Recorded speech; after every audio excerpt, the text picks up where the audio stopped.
जी अस्सलाम वालेकुम। क्या हाल चाल है जनाब, ठीक है?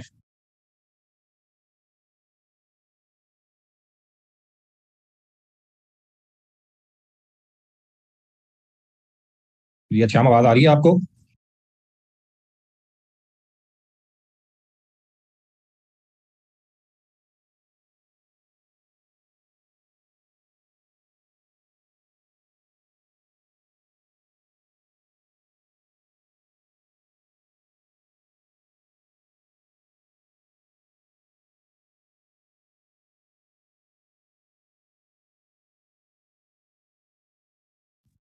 अच्छा जी।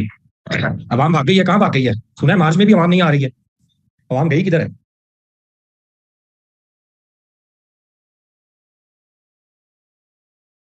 अच्छा जी। हमने फॉरेन एक्सचेंज की रेगुलेशंस स्टार्ट की थी, चैप्टर 19 हमने पढ़ा था। जिसमें हम थक गए थे पहले दिन चैप्टर खत्म करने से पहले, और हमने खत्म कर दी थी, जिसमें गारंटीज वाला पोर्शन हमारा रह गया था। नवंबर स्टार्ट हो गया यार। नवंबर में तो मेरा ख्याल है कि फर्म में सबसे कम वर्कफोर्स मिलती है। हम उन्हें कह देना ऑडिट का, तो इन दिनों में कह रहे होते हैं हमारे पास बच्चे अवेलेबल नहीं है, और बच्चों को कह रहे होते हैं छुट्टियां नहीं है। तो ये सिलसिला ऐसे ही चलता आया है और ऐसे ही चलना है आगे भी। इन्हीं हालात में आप लोगों ने इन्हीं छुट्टियों में जितनी आपको मिल रही हैं, आपने पढ़ना है और पेपर पास करने हैं और करते आए हैं। तो इंशाल्लाह हो जाएंगे। आप लोग जो रेगुलर क्लास लेते रहे हैं, जिसमें हमारे शाम साहब भी हैं, इनसे मुझे बड़ी उम्मीद है कि इस दफ़ा बड़ा अच्छा रिजल्ट हमारा आएगा लॉ का, सी लॉ का। और कोई सर्टिफिकेट की उम्मीद भी है मुझे कि कोई एक आधा सर्टिफिकेट हमारा इस दफ़ा दोबारा से आ जाए तो क्या बात है। तो उसके जो जो उम्मीदवार हैं, जिन्होंने दिल में ये ख्वाहिश रखी हुई है, उनको थोड़ी सी एफर्ट करनी पड़ेगी। वो एफर्ट करनी है आपने, और इंशाल्लाह अल्लाह ताला की ज़ात है इज्जत देने वाली। इंशाल्लाह अल्लाह खैर करेगा। अच्छा जी, गारंटीज फॉरेन एक्सचेंज की बात हो रही थी। हमने पहले सारी बात की इस चैप्टर में, जो आपने लोन वगैरह लेने होते हैं पाकिस्तान के बाहर से, जो आप लोन लेके आते हैं, उसमें इंडस्ट्री वाले अगर लोन लेते हैं वो अलग उन्होंने बताया था। फिर उन्होंने फाइनेंशियल इंस्टीट्यूशन का अलग बताया था। मतलब तमाम कैटेगरीज का अलग अलग बताया, रेपिटेटिव नेचर की चीजें थी। यहाँ पे वो गारंटीज की बात कर रहा है, और मजे की बात इन चैप्टर्स में ये है कि जगह जगह पे उसने हेडिंग्स दे के हमें बता दिया अलग अलग। आपसे अगर वहां पे जाके वो क्वेश्चन पूछे, तो आप अगर ना पता चल रहा हो, याद ना आ रही हो चीजें, तो आप डायरेक्ट पहले हेडिंग पे जाके देखेंगे, यार गारंटी की बात कर रहा है, गारंटीज में जाता हूँ, उस गारंटी में जाके भी आगे जाके उसने चीजें तोड़ी हुई हैं। तो किस तरह का सिनेरियो है वो आपके सामने हेडिंग में नजर आ जाएगा। जैसे ये 10th नंबर में वो कह रहा है कि guarantees on behalf of residents of Pakistani in favour of non residents. मतलब पाकिस्तानी कोई शहरी है, उसके बिहाफ पे आप नॉन रेजिडेंट को, किसी फॉरनर को, उसकी गारंटी दे रहे हैं कि हमारा ये बंदा ऐसे ऐसे ये काम करेगा। तो उन गारंटीज की बात हो रही है यहाँ पे भी। अप्रूवल टाइप चीजें ज्यादा हैं गारंटीज के अंदर। आप देखेंगे, सिर्फ आपने ये देखना है कि जगह जगह पे उसने ये बताया कि आपको स्टेट बैंक का अप्रूवल चाहिए। तो वो कह रहा है जनाब, पैराग्राफ 14 के अलावा कोई भी आपने गारंटी देनी है किसी को, या कोई लेटर ऑफ क्रेडिट है, कोई standby letter of credit है आपका, कोई इस तरह की कोई भी गारंटी जिसके अंदर किसी नॉन रेजिडेंट को फॉरेन करेंसी या रुपीज के अंदर पेमेंट इन्वॉल्व हो सकती है फ्यूचर में, अगर ये गारंटी आपकी इन्वोक हो गई, मतलब ये गारंटी अगर आपको इनकैश करनी पड़ी, तो किसी नॉन रेजिडेंट को आपको पेमेंट करनी पड़ेगी। तो उसके लिए वो कहता है आपको प्रायर अप्रूवल चाहिए होगा। और प्रायर अप्रूवल आपको पता है इस तरह के मामला में आपने जाके स्टेट बैंक से लेना होता है, और आगे जाकर एप्लीकेशन का बता रहा है कि एप्लीकेशन जब देनी है इस तरह की गारंटी देने के लिए, बाहर से जो लेनी है, तो उसमें या इक्विटी इन्वेस्टमेंट बाहर कर रहे हैं, उस केस में आपने एप्लीकेशन देनी है जी एक्सचेंज पॉलिसी डिपार्टमेंट जो स्टेट बैंक का है। बाकी केसेस के अंदर आपने जो एप्लीकेशन देनी है वो फॉरेन एक्सचेंज ऑपरेशन डिपार्टमेंट को देनी है। अब ये इस तरह की चीजें जो है ना, ये नहीं एक्सपेक्ट करता एग्जामिनर आपसे पूछे कि कौन सी एप्लीकेशन किस डिपार्टमेंट में आपने जाके देनी है स्टेट बैंक की। आपसे स्पेसिफिक एक चीज याद रखने वाली है कि आपको अप्रूवल लेना पड़ेगा। क्लियर है जी? उस एप्लीकेशन में पर्टिकुलर्स आपने क्या देने हैं वो आपको बता रहा है कि फुल पर्टिकुलर्स आपने देने हैं गारंटी के, या standby letter of credit है आपका, पीरियड कितना है, अमाउंट कितनी है, टर्म्स क्या है उसकी पेमेंट की, अगर गारंटी कल को इन्वोक हो जाती है। क्लियर है जी? फिर वो कहता है रिस्ट्रिक्शन, अगर ये एक गारंटी, आज तक हमने यही पढ़ा है कि अगर कोई एक अप्रूवल आप ले रहे हो इनिशियल, तो कल को उसका रिन्यूअल करना हो, उसमें कुछ चेंज करना हो, तो उसके लिए दोबारा से जाके आपको अप्रूवल लेना पड़ता है। तो कल को अगर रिन्यू करेंगे तो उसके लिए भी आपको सेम एज इट इज जाके स्टेट बैंक से उसका अप्रूवल लेना पड़ेगा। अच्छा जी, नेक्स्ट वो कह रहे हैं, जब आप एंड पे आके उसने एक बात की है, वो कहता है कि गारंटी अगर इन्वोक हो जाती है तो जो पर्टिकुलर्स हैं ये कंसर्न ऑथोराइज डीलर के थ्रू आपने स्टेट बैंक को रिपोर्ट करनी है विद इन अभी एक हफ्ते के अंदर अंदर। ऑथोराइज डीलर यहाँ पे भी बैंक है। फॉरेन ट्रांजेक्शन जितनी भी हो रही है वो बैंक्स के थ्रू हो रही है, जिनको ऑथोराइज डीलर्स का नाम हम यहाँ पे दे रहे हैं। क्लियर है जी? चैप्टर 13 के अंदर उसने कुछ इजाजत दी है आपको इंपोर्ट की, और इंपोर्ट के अगेंस्ट जो एलसी ओपन होती है उसके लिए जो गारंटी, मतलब LC is a type of guarantee, letter of credit होता है, वो गारंटी दे रहे होते हैं बैंक आपके भी, आप पे वो कहते हैं जो उसमें कवर है उसके लिए आपको ये रिस्ट्रिक्शन एप्लीकेबल नहीं है, जो अप्रूवल लेना पड़ेगा आपको। 11 में आके वो कहता है जी गारंटी नॉन रेजिडेंट के बिहाफ पे आपने देनी है इन favour of residents of Pakistan. ऊपर जो तस्वीर उसने बताई थी इसको बिल्कुल उलट करते हैं। ऊपर उसने कहा था पाकिस्तानियों की गारंटी आपने देनी है किसी नॉन रेजिडेंट को, उसके हक में गारंटी देनी है कि हमारे पाकिस्तानी ये काम नहीं करेंगे। यहाँ पे आप नॉन रेजिडेंट के बिहाफ पे पाकिस्तानी को गारंटी दे रहे हैं कि कोई बाहर से कोई बंदा पाकिस्तानी के साथ ट्रांजेक्शन करना चाहता है, तो पाकिस्तानी ने कहा कि नहीं मुझे गारंटी लेके दें, उसने गारंटी बाहर से लेके दे दी। तो ये भाई साहब भी यहाँ पे कोई मेरी तरह के देसी आदमी थे, इन्होंने कहा यार आप मुझे जिस बैंक की गारंटी लेके दे रहे हैं मैं आपके साथ काम कर रहा हूँ, आप ऑस्ट्रेलिया में बैठे हैं, मैं ऑस्ट्रेलिया में आके उस बैंक को चैलेंज करता फिरूंगा, मुझे यहाँ पे मेरे लोकल किसी बैंक की गारंटी लेके दें। फिर वो बंदा वहां बाहर बैठा हुआ ऑस्ट्रेलिया में अपने बैंक के थ्रू यहाँ पे लोकल बैंक को कॉन्टैक्ट करता है, और यहाँ से लोकल बैंक इसको गारंटी दे रहे होते हैं कि वो बंदा अपनी जो उसकी ऑब्लिगेशन है वो पूरी करेगा, नहीं करेगा तो हम आपको पैसे देंगे। तो यहाँ पे वो उसको एड्रेस कर रहा है। यहाँ पे भी उसने कहा है कि प्रायर अप्रूवल चाहिए आपको, अगर गारंटी आपने देनी है रेजिडेंट्स की फेवर में on behalf of non residents. Clear है जी? या अगेंस्ट उनको ओवरसीज गारंटीज या कोलेटरल्स पाकिस्तान से बाहर मिले हैं, ये रिस्ट्रिक्शन वो कहता है अप्लाई नहीं होती पैराग्राफ 14 एंड 15 पे, जहां पे authorise dealer back to back guarantee उसकी ओवरसीज ब्रांचेस जो होती हैं उनके भी हाथ पे गारंटीज दे रहा होता है। 14-15 में जाके भी देख लेते हैं कि क्या है। आगे वही बात कि एप्लीकेशन आपने जो देनी है उसके अंदर आपने क्या क्या चीजें मेंशन करनी है, और किस तरीके से कल को अगर आपको आपके इस बैंक को गारंटी पे करनी पड़ जाती है तो किस तरीके से उसको रिइंबर्स किया जाएगा। ये सारी कहानी, स्पेसिफिक बात एक ही है कि उसको एक अप्रूवल चाहिए होगा, और within a week again दोबारा विद इन अ वीक अगर उसको पे करनी पड़ती है गारंटी तो विद इन अ वीक इन्होंने रिपोर्ट करनी है। और ये रिस्ट्रिक्शन वो कहते हैं अप्लाई नहीं होती जो एक्सपोर्ट के लिए लेटर ऑफ क्रेडिट आपके ओपन होते हैं नॉन रेजिडेंट बैंक की तरफ से, उसके ऊपर ये रिस्ट्रिक्शन आपकी अप्लाई नहीं होगी। 12 के अंदर आगे वो बताता है जी performance and bid bond guarantee होती है। कुछ केसेस के अंदर कंपनीज जब बाहर काम करती हैं तो इनसे परफॉर्मेंस गारंटी मांगी जाती है या बिड बॉन्ड गारंटी मांगी जाती है कि जो आपकी रिस्पॉन्सिबिलिटीज हैं आप उनको अच्छे तरीके से फुलफिल करेंगे, जो क्वालिटी काम की आप बता रहे हैं वही करेंगे, हमें आप पे यकीन नहीं है आपको गारंटी हमें ले चुके। तो उस केस में ये परफॉर्मेंस गारंटी परफॉर्मेंस बॉन्ड आप सबमिट करवाते होते हैं। तो यहाँ पे किस तरह का केस होता है, वो कहते हैं जनाब ऑथोराइज डीलर या वो इंश्योरेंस कंपनीज जो जिनको एससीसीपी मैनेज कर रहा है इस मकसद के लिए वो परफॉर्मेंस या बिड बॉन्ड गारंटी देंगे एक्सपोर्टर्स के बिहाफ पे या रिकग्नाइज कंसल्टेंसी या कंस्ट्रक्शन कंपनीज जो होती हैं इनके दिए जाते हैं जो पाकिस्तान में रजिस्टर्ड होती हैं। अगर बाहर को प्रोजेक्ट पकड़ा है तो उनको गारंटी देनी पड़ती है, या एक्सपोर्टर से गारंटी मांग लेते हैं जब ऑर्डर आता है कि वो गारंटी हमें दें, अगर आप ऑर्डर रेडी नहीं करेंगे या आपका order up to the mark ना हुआ तो हम क्लेम करेंगे, आप उस चीज़ की गारंटी दें, तो उस केस में ये गारंटी देनी पड़ती है। और कंस्ट्रक्शन कंपनीज के केस में उन्होंने कहा उन्हीं कंपनीज को देनी है विच आर अप्रूव्ड कहाँ पे, पाकिस्तान इंजीनियरिंग काउंसिल के अंदर। अब कंडीशन उसकी क्या है, इस गारंटी के लिए टेंडर स्पेसिफिकली कॉल किए जाए, ये जो कंपनीज हैं ये टेंडर्स कॉल करें इस गारंटी के लिए।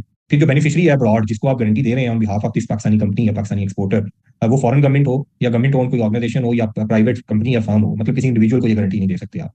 और जिसने टेंडर किया है गारंटी लेने के लिए वो एक्सपोर्टर है या मैन्युफैक्चरर है, उसको कमोडिटी का जो स्पेसिफाई की गई है इस टेंडर में, और उसकी एक्सपोर्ट के ऊपर कोई रिस्ट्रिक्शन ना हो पाकिस्तान से, ऑब्वियसली रिस्ट्रिक्टेड एक्टिविटी वो ना कर रहा हो। और कंस्ट्रक्शन के केस में वो कह रहा है कि ये फर्म रिकॉग्नाइज हो पाकिस्तान इंजीनियरिंग काउंसिल से। इस केस में आपने देखना है कि जिनका पुअर ट्रैक रिकॉर्ड है उनके लिए आपने गारंटी नहीं देनी, उनका ट्रैक रिकॉर्ड देखना है क्या ये फाइनेंशियली साउंड भी है कि ये प्रोजेक्ट जो कह रहे हैं ये उसके ऊपर अपनी इनकी परफॉर्मेंस आप खुदा मार्क होगी। अगर नहीं है तो ये पुअर ट्रैक रिकॉर्ड के साथ ये एलिजिबल नहीं है कि इनके बिहाफ पे आप गारंटी दें। तो ये आपको अगर वो आसान क्वेश्चन पूछना चाहे तो वो आपसे यहाँ पे ये पूछ सकता है कि आपने परफॉर्मेंस बॉन्ड या गारंटी बिड गारंटी जो देनी है उसकी मुझे कंडीशन बताएं कि क्या क्या फुलफिल करनी पड़ेगी कंडीशन। जी अवैस यही गारंटीज हमने स्टार्ट किया है, गारंटीज जो उस दिन रहती थी वो हमने स्टार्ट की है, 2 या 3 पॉइंट हमने पढ़े हैं। तो ये कंडीशंस वो आपसे पूछ सकता है कि परफॉर्मेंस बॉन्ड या बिड गारंटी जो आपने देनी है उसके लिए बताएं कि क्या कंडीशन फुलफिल करनी है। तो अब मैं ये नहीं कहता आपको ये चारों एज इट इज याद रखने की जरूरत है, हाईलाइट जरूर कर लें, आप वहां पे उस जगह पे पहुंच जाएं अगर आपसे ये चीज वो पूछता है। क्लियर है जी? फिर वो कहते हैं रेमिटेंस अंडर गारंटी या performance bond and their reporting to State Bank. ये जो परफॉर्मेंस बॉन्ड या गारंटी आपने दी थी ऊपर, अगर इसके अगेंस्ट किसी किस्म की पेमेंट करनी पड़ जाती है, इस इंश्योरेंस कंपनी की तरफ से गारंटीज दी जाती हैं या अथवा डीलर जो बैंक से उनकी तरफ से दी जाती हैं, अगर इनको इसकी तरफ से कोई पेमेंट करनी पड़ जाए तो इसको फिर इनको रिपोर्ट करना पड़ेगा स्टेट बैंक। तो उन्होंने बताया कि पैरा 12 के मुताबिक आप इसको डील करेंगे और आपने इसकी डिटेल जनाब देनी है स्टेट बैंक के फलां फलां डिपार्टमेंट को इतने दिन के अंदर। और जो रिक्वायरमेंट्स उन्होंने बताई है कि पाकिस्तान बैंकिंग सर्विसेज कॉर्पोरेशन जो है अपनी मंथली फॉरेन एक्सचेंज रिटर्न के अंदर वो फलां फलां फॉर्म है वो फिल कर रहा है। अब इस तरह के जो फॉर्म है जो वहाँ पे डिपार्टमेंटल जो उन्होंने नाम दिए हुए हैं ये भी हमारे लिए सच इंपॉर्टेंट नहीं है, आपने सिर्फ ये याद रखना है कि क्या क्या चीजें देनी है। अब उसके साथ उन्होंने कहा है कि with the documents given below, ये डॉक्यूमेंट्स हैं जो आपको देने पड़ेंगे जब परफॉर्मेंस गारंटी आपकी आपको पे करनी पड़ती है कि इन्वोक हो गई और आपको पे करनी पड़ रही है। अब आपने क्या क्या डॉक्यूमेंट्स देने हैं, वो कहते हैं कॉपी दें, एक वो फॉर्म मैं ऊपर दे रहा हूँ उसके साथ कॉपी दें उस गारंटी या परफॉर्मेंस बॉन्ड की। फिर कॉपी दें जो क्लेम रिसीव हुआ है फॉरेन बैंक की तरफ से फ्रॉम द कंसर्न गवर्नमेंट या गवर्नमेंट इंस्टीट्यूशन या प्राइवेट फर्म जिसको भी गारंटी दी जा रही है। इस गारंटी के प्रोसेस में बेसिकली होता क्या है, वहां की लोकल कंपनी अपने बैंक के साथ रब्ता करती है और यहाँ का हमारा जो लोकल बंदा होता है वो अपने बैंक के साथ रब्ता करता है, और ये बैंक टू बैंक फिर आपस के अंदर इनकी जो कम्युनिकेशन है सारी होती है, और इनको कल को अगर पे करनी पड़े तो बैंक टू बैंक ये डीलिंग चल रही होती है। तो वो कहता है कि जो क्लेम रिसीव हुआ है उस फॉरेन बैंक को उस गवर्नमेंट से या उस कंपनी से जो बेनिफिशियरी थी इस गारंटी की, उसकी जो कोरस्पॉन्डेंस की कॉपी है वो आप साथ लगाएंगे। फिर कॉपी किस कोरस्पॉन्डेंस की लगानी है, कोई फॉरेन बैंक और उसके फॉरेन गवर्नमेंट के दरमियान जो हुआ है, ऊपर क्लेम की कॉपी लगानी थी आपने, नीचे उसके जो आपस में उनकी कोरस्पॉन्डेंस हुई है उसकी कॉपी लगानी है। और फिर कोरस्पॉन्डेंस अगर जो पाकिस्तानी फर्म जिसके बिहाफ पे गारंटी दी गई थी उनकी जो कोरस्पॉन्डेंस हुई है फॉरेन गवर्नमेंट या उस इंस्टीट्यूशन के साथ जिसको इन्होंने गारंटी दी थी, इन तमाम डॉक्यूमेंट्स की कॉपीज आपने साथ लगानी है जब आपने डिटेल देनी है कि हमको हमें उनको गारंटी पे करनी पड़ रही है। अच्छा जी, कौन सी गारंटीज है, वो कहते हैं without prior approval of State bank की जा सकती हैं, जिसका ऊपर उसने भी रेफरेंस दिया है हमें कि पैरा 14 जो है उसके अलावा बाकी तमाम के लिए आपको अप्रूवल चाहिए। वो कहते हैं ये जो 10 और 11 ऊपर पड़े हैं इनकी अप्लाई नहीं होती, जो in favour of non residents दे रहे होते हैं on behalf of their customer, जो ऑर्डिनरी कोर्स ऑफ बिजनेस में वो दे रहे हैं जब अमूमन इंपोर्ट हो रही होती है एक्सपोर्ट, और उसमें जो डॉक्यूमेंट्स होते हैं मिसिंग डॉक्यूमेंट्स या ऑथेंटिकेशन ऑफ सिग्नेचर्स इस तरह की चीजें जो होती हैं इसके लिए अमूमन गारंटी दे रहे होते हैं कि ये सब कुछ ओके है, normal ordinary course of business के अंदर दे रहे हैं, इसके लिए स्टेट बैंक की अप्रूवल की आपको जरूरत नहीं है। अमूमन एलसी जब ओपन होती है और डॉक्यूमेंट्स जब जाते हैं तो वहाँ पे बैंक की तरफ से इस तरह की अंडरटेकिंग दी जाती है, तो उसके लिए वो कहता है कि आपको स्टेट बैंक की अप्रूवल की जरूरत नहीं है। अदरवाइज सब जो भी गारंटीज आप दे रहे हैं जिसमें आपको किसी नॉन रेजिडेंट को पेमेंट करनी पड़ेगी, उसके लिए आपको अपना स्टेट बैंक से अप्रूवल लेनी पड़ेगी। अच्छा जी, अब वो कहते हैं guarantees and collaterals in favour of overseas bank branches and correspondents. जो ओवरसीज की बैंक्स की जो ब्रांचेज हैं उनके फेवर में अगर कोई गारंटी देनी पड़ती है, यहाँ पे भी उसने कहा कि shall not without prior approval of State bank. किसी किस्म की कोई गारंटी नहीं देनी ओवरसीज बैंक की ब्रांचेस को, या कोलेटरल नहीं करना, होल्ड करना उनके भी हाथ पे, जब तक आप स्टेट बैंक से इजाजत ना लेनी। और यहाँ आगे वो बता रहा है कि कहाँ कहाँ पे आपने किस किस को एप्लीकेशन देनी है, उसमें डिटेल्स क्या चाहिए। मतलब वही चीजें रिवाइज कर रहा है, कोई नई चीज यहाँ पे नहीं आई है। Next, guarantee in favour of government department या मिनिस्ट्री या पब्लिक सेक्टर एंटिटीज, यानी कि गवर्नमेंट से रेलिवेंट जितनी भी गारंटीज हैं, फॉरेन करेंसी की गारंटी दी जा सकती है रेजिडेंट और नॉन रेजिडेंट दोनों के बिहाफ पे। कोई पाकिस्तानी गवर्नमेंट किसी के साथ काम कर रही है, उसने कहा मुझे गारंटी लेके दें, वो लोकल बंदा था उसको का गारंटी लेके दें, फॉरेन करेंसी में मुझे गारंटी चाहिए डॉलर्स के अंदर, अगर कोई ट्रांजैक्शन आपकी हुई ऐसे रही है, या कोई नॉन रेजिडेंट था उसके साथ फॉरेन एक्सचेंज के अंदर, फॉरेन करेंसी के अंदर ट्रांजैक्शन हो रही है, तो उसको गवर्नमेंट ने कहा गारंटी लेके दें। तो ये जो बैंक है उसको गारंटी दे देंगे गवर्नमेंट के बिहाफ पे। उसके लिए उन्होंने कहा कि ऑथराइज्ड डीलर जो है ये गारंटी दे सकते हैं प्रूडेंशियल रेगुलेशन को सामने रखते हुए। प्रूडेंशियल रेगुलेशन मैंने आपको बताया था, वहां पे अलग से लिमिटेशन बताई गई हैं। फिर वो कहते हैं अगर ये गारंटी इन्वोक होती है और पे करनी पड़ती है, तो ये इक्वलेंट ₹5 के अंदर कंसर्न जो गवर्नमेंट है या जो पब्लिक सेक्टर एंटिटी है उसको पे कर दी जाएगी इस ऑथराइज्ड डीलर की तरफ से। फिर वो कहते हैं renewal of loan and overdraft है, वो कहते हैं जहाँ पे एक्सटेंशन लोन की मिल रही है, ओवरड्राफ्ट या गारंटी की, उसके लिए आपको प्रायर अप्रूवल चाहिए होगा स्टेट बैंक का। जिस तरह आपको अप्रूवल आपने इनिशियली लिया था, उसी तरह आप रिन्यूअल के लिए भी आपने बिल्कुल उसी तरह अप्रूवल लेना जिस तरह इनिशियली आपने चीजें सबमिट करवा किया था। तो गारंटी के केस में आपने देख लिया, कोई बहुत मुश्किल चीजें नहीं है, एक दफा रीडिंग वाली चीजें हर पैराग्राफ के अंदर आपने हाईलाइट करते जाना है कि कौन सी चीज आपको, कौन सा पैराग्राफ उसके अंदर क्या चीज बता रहा है जो इंपॉर्टेंट है, ताकि मेरे एग्जाम में आए तो मैं उसको अच्छे तरीके से सॉल्व कर सकूं, उसमें मैं मार्क्स जितने मेरे बनते हैं वो मैं ले सकूं। क्लियर है जी?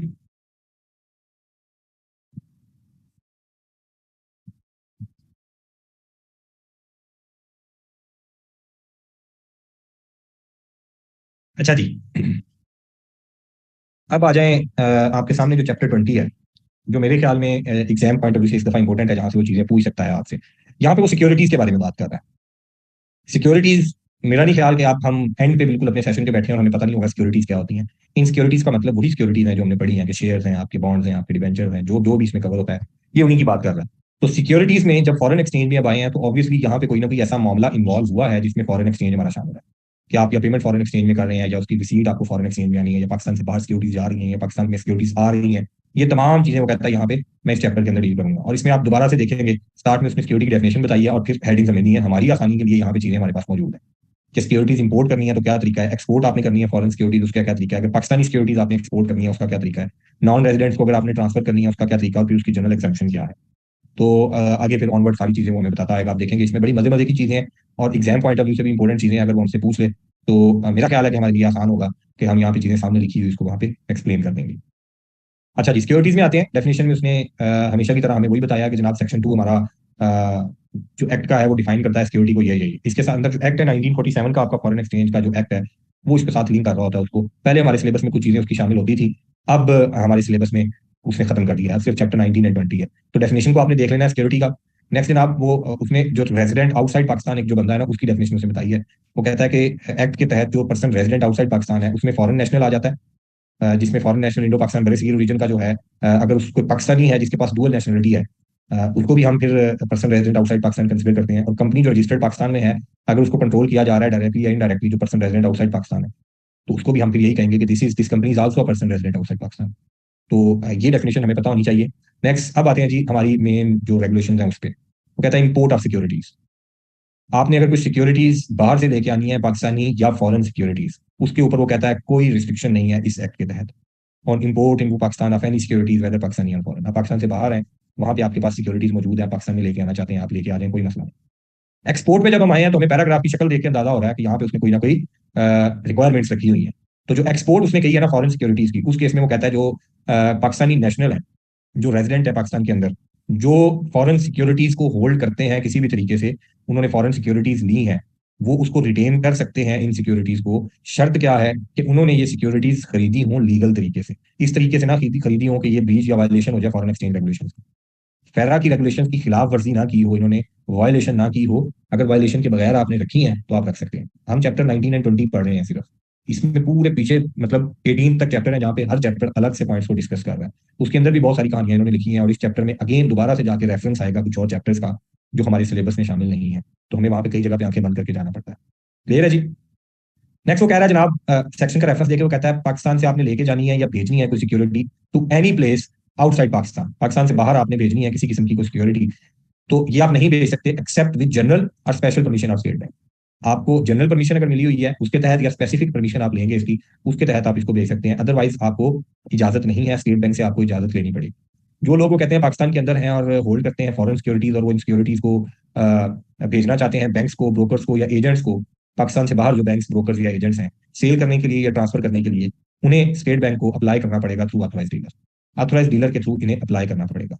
फिर वो कहता है परमिशन उनको मिल जाएगी इन सिक्योरिटीज को एक्सपोर्ट करने की, बशर्त के शर्त क्या है कि ये सिक्योरिटीज भेजी जाए थ्रू एन ऑथराइज डीलर, जो एक अंडरटेकिंग देगा कि सिक्योरिटीज या तो पाकिस्तान में वापस आ जाएंगी, लेकिन अगर हम इसको सेल करने के लिए भेज रहे हैं तो जो इसकी सेल प्रोसीड्स है फॉरेन करेंसी के अंदर, they should be repatriated to Pakistan. कि ये सिक्योरिटीज फिर अगर आप सिक्योरिटीज वापस नहीं लाएंगे, अगर सेल कर देनी है वहां पे, तो फॉरेन एक्सचेंज के अंदर इसका पैसा पाकिस्तान में वापस आना चाहिए। ये अंडरटेकिंग ऑथोराइज डीलर की तरफ से दी जाएगी और स्टेट बैंक को कहते हैं कंसिडर करेगा एप्लीकेशन जो उसके पास आएंगी, जो रेजिडेंट्स ऑफ पाकिस्तान में रखी हुई हैं, मतलब पाकिस्तान से बाहर, केस टू केस बेसिस पे उनकी तरफ से फैसला किया जाएगा और ये एप्लीकेशन ऑथोराइज डीलर के थ्रू दी जाएगी। अब इस पूरे पैराग्राफ में याद रखने वाली क्या बात है कि उसने कहा कि आप एक्सपोर्ट नहीं कर सकते फॉरेन सिक्योरिटीज अगर आपके पास है, पाकिस्तान में आपने इंपोर्ट की थी, ले आए थे, अब इंपोर्ट पे तो कोई रिस्ट्रिक्शन नहीं थी, लेकिन अब आप अगर वापस भेजना चाहते हैं बाहर, तो फिर आपको स्टेट बैंक से इजाजत लेनी पड़ेगी, स्पेशल परमिशन ले लें उनसे या जनरल परमिशन के अंदर अगर आप फॉल करते हैं तो उसके थ्रू आप ले लें, लेकिन आपको इजाजत के बगैर मतलब स्टेट बैंक से पूछे बगैर आपको भेजने की इजाजत नहीं। भेजना है तो आप ऑथराइज डीलर के थ्रू एप्लीकेशन दे, जो अंडरटेकिंग वो देगा कि ये या तो सिक्योरिटी वापस आ जाएगी या इसकी सेल प्रोसीड्स वापस आ जाएगी। अब अगर कोई पाकिस्तानी सिक्योरिटी आपने भेजनी है, उसका क्या तरीकाकार है? वो कहते हैं पाकिस्तान नेशनल जो जिसके अंदर हम जो रेजिडेंट आउटसाइड पाकिस्तान है उनको भी शामिल कर सकते हैं, कि पाकिस्तानी जो हैं वो अगर होल्ड करते हैं पाकिस्तानी सिक्योरिटीज और इनको वो पाकिस्तान से बाहर लेके जाना चाहते हैं, जो आगे 6 एंड 7 पैराग्राफ के अंदर कवर नहीं है, तो उनको भी एक प्रायर परमिशन लेना पड़ेगा स्टेट बैंक से। 6 एंड 7 क्या है वो भी जाके हमने बड़ी डिटेल में देखना। ठीक है जी। अब export of foreign security and export of Pakistani security, दोनों के केस में आपको ये जो इजाजत है वो स्टेट बैंक से जाके लेनी पड़ेगी। जी अवैस, अभी हमने आगे जाके इसी फेरा के अंदर चीजें देखनी है लिस्टेड सिक्योरिटीज के अंदर जहां पे इजाजत दी गई है आपको, लेकिन एज सच कोई ऐसा इनका आपस में रिलेशन नहीं है जिसको एग्जामिनर बना के बड़ा कम्प्लेक्स सिनेरियो बना के आपसे पूछ ले। अभी आप देखेंगे जहाँ पे स्टॉक मार्केट में इजाजत है इनको ट्रेडिंग करने की, जो फॉरेन नेशनल होते हैं या पाकिस्तानी जो नॉन रेजिडेंट्स हैं, उनको क्या तरीका कार बताया गया, एज सच को पीएसएक्स के साथ इनका को बहुत लिंक नहीं बन रहा होता। पीएसएक्स में ना बेसिकली जो चैप्टर 5 हमने पढ़ा था, आप देखिए उसमें उसने कंपनीज को एड्रेस किया था, उसने कहा था कि listing of securities and companies, उससे रेलिवेंट मैटर्स उसने हमें बताए थे। यहाँ पे वो इन्वेस्टमेंट्स के बारे में बात कर रहा है, तो इसलिए यहाँ पे कोई लिंक नहीं बन रहा। पीएसएक्स का कोई और चैप्टर रूल बुक का हो सकता है जिसके साथ इसका ताल्लुक बन रहा हो, लेकिन हमारे जो सिलेबस में चैप्टर 5 है उसके साथ नहीं बन। क्लियर है जी? अच्छा जी, नेक्स्ट वो कहता है जनाब, कोई सिक्योरिटी ट्रांसफर करनी है आपने या कोई इंटरेस्ट क्रिएट करना है, यानी कि अगर कोई किसी को हिस्सेदार बनाना है जो कि पर्सन रेजिडेंट आउटसाइड पाकिस्तान है, जो पाकिस्तान में रेजिडेंट नहीं है, आउटसाइड पाकिस्तान रेजिडेंट है, अगर उसको आपने सिक्योरिटी ट्रांसफर करनी है या उसको हिस्सेदार बनाना है, तो ये प्रोहिबिटेड है एक्सेप्ट जनरल या स्पेसिफिक परमिशन लेने स्टेट बैंक से। आप अगर कोई नॉन रेजिडेंट को सिक्योरिटी ट्रांसफर करना चाहते हैं तो आपको इजाजत लेनी पड़ेगी स्टेट बैंक से, या आप जनरल एग्जामिशन के अंदर फॉल कर रहे हैं, जनरल एग्जामिशन आगे जाके उन्होंने बता रहा है। फिर वो कहता है ये जो प्रोविजन है अप्लाई होती है तमाम पाकिस्तानी सिक्योरिटीज के ऊपर, वो रेजिडेंट या आउटसाइड पाकिस्तान जो भी लोग हैं जिन्होंने रखी हुई है ये पाकिस्तानी सिक्योरिटीज, उनके ऊपर अप्लाई होती है, और तमाम फॉरेन सिक्योरिटीज जो पाकिस्तानी नेशनल्स ने रखी हुई है, यानी कि पाकिस्तानी सिक्योरिटी की अगर बात हो रही है तो उस केस में रेजिडेंट नॉन रेजिडेंट दोनों पे ये कंडीशन अप्लाई होती है। और अगर फॉरेन सिक्योरिटी की बात कर रहे हैं तो जो पाकिस्तानी नेशनल्स ने होल्ड की हुई है ये उसकी बात हो रही है। ऑब्वियसली जो दोनों पॉइंट हम ऊपर पढ़ के आए हैं कि foreign security and Pakistani security जो एक्सपोर्ट करनी है, यहाँ पे उन दोनों के ट्रांसफर की बात कर रहा है। ठीक है जी। प्लेज करनी है अगर आपने इन फेवर ऑफ नॉन रेजिडेंट्स, यानी कि सिक्योरिटी के तौर पर आपने देनी है, तो चैप्टर 19 के अंदर उसने बताया था सिक्योरिटीज के अगेंस्ट अगर आप लेना चाहते हैं वो। ठीक है जी। तो उस केस में भी वो कहता है कि आपको इजाजत लेनी पड़ेगी, ये प्रोहिबिटेड है under the foreign exchange regulations, ये प्रोहिबिटेड है, आपको स्टेट बैंक से इजाजत लेनी पड़ेगी। क्लियर है जी? फिर वो कहता है सिक्योरिटी जो पाकिस्तान के अंदर रजिस्टर्ड है, जो कंपनीज कंसर्न है, इनको परमिशन लेनी पड़ेगी स्टेट बैंक की, किसी नॉन रेजिडेंट बंदे के नाम पे अपनी सिक्योरिटी ट्रांसफर करने से पहले इनको जाके स्टेट बैंक से इजाजत लेनी पड़ेगी, और उसके लिए फिर वो कहता है ऑथराइज डीलर जो है इन्होंने परमिशन लेनी है, कोई शेयर परचेज या सिक्योरिटी रजिस्टर जो पाकिस्तान में है किसी रेजिडेंट जो आउटसाइड पाकिस्तान है उसके बिहाफ पे उस सिक्योरिटी खरीदने से पहले आप ट्रांसफर कर रहे हैं किसी को, आपको स्टेट बैंक से परमिशन लेनी पड़ेगी। आपकी कंपनी किसी के नाम पे ट्रांसफर कर रही है सिक्योरिटी, जिसकी सिक्योरिटी की बात हो रही है उसको परमिशन लेनी पड़ेगी। अगर कोई ऑथोराइज डीलर परचेजिंग कर रहा है या सिक्योरिटी रजिस्टर्ड जो पाकिस्तान में है किसी नॉन रेजिडेंट के नाम पे कर रहा है, तो इनको स्टेट बैंक से दोबारा से परमिशन लेनी पड़ेगी जाके। क्लियर है जी? तो ये हर पॉइंट जो ऊपर हम पढ़ के आए हैं सब में आप देखें एक ही कॉमन बात उन्होंने की है, वो कहते हैं परमिशन नहीं, स्टेट बैंक से आपको परमिशन लेनी पड़ेगी, परमिशन लिए बगैर आप ये काम नहीं कर सकेंगे। क्लियर है जी? एक मिनट दीजिएगा मुझे।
अच्छा जी।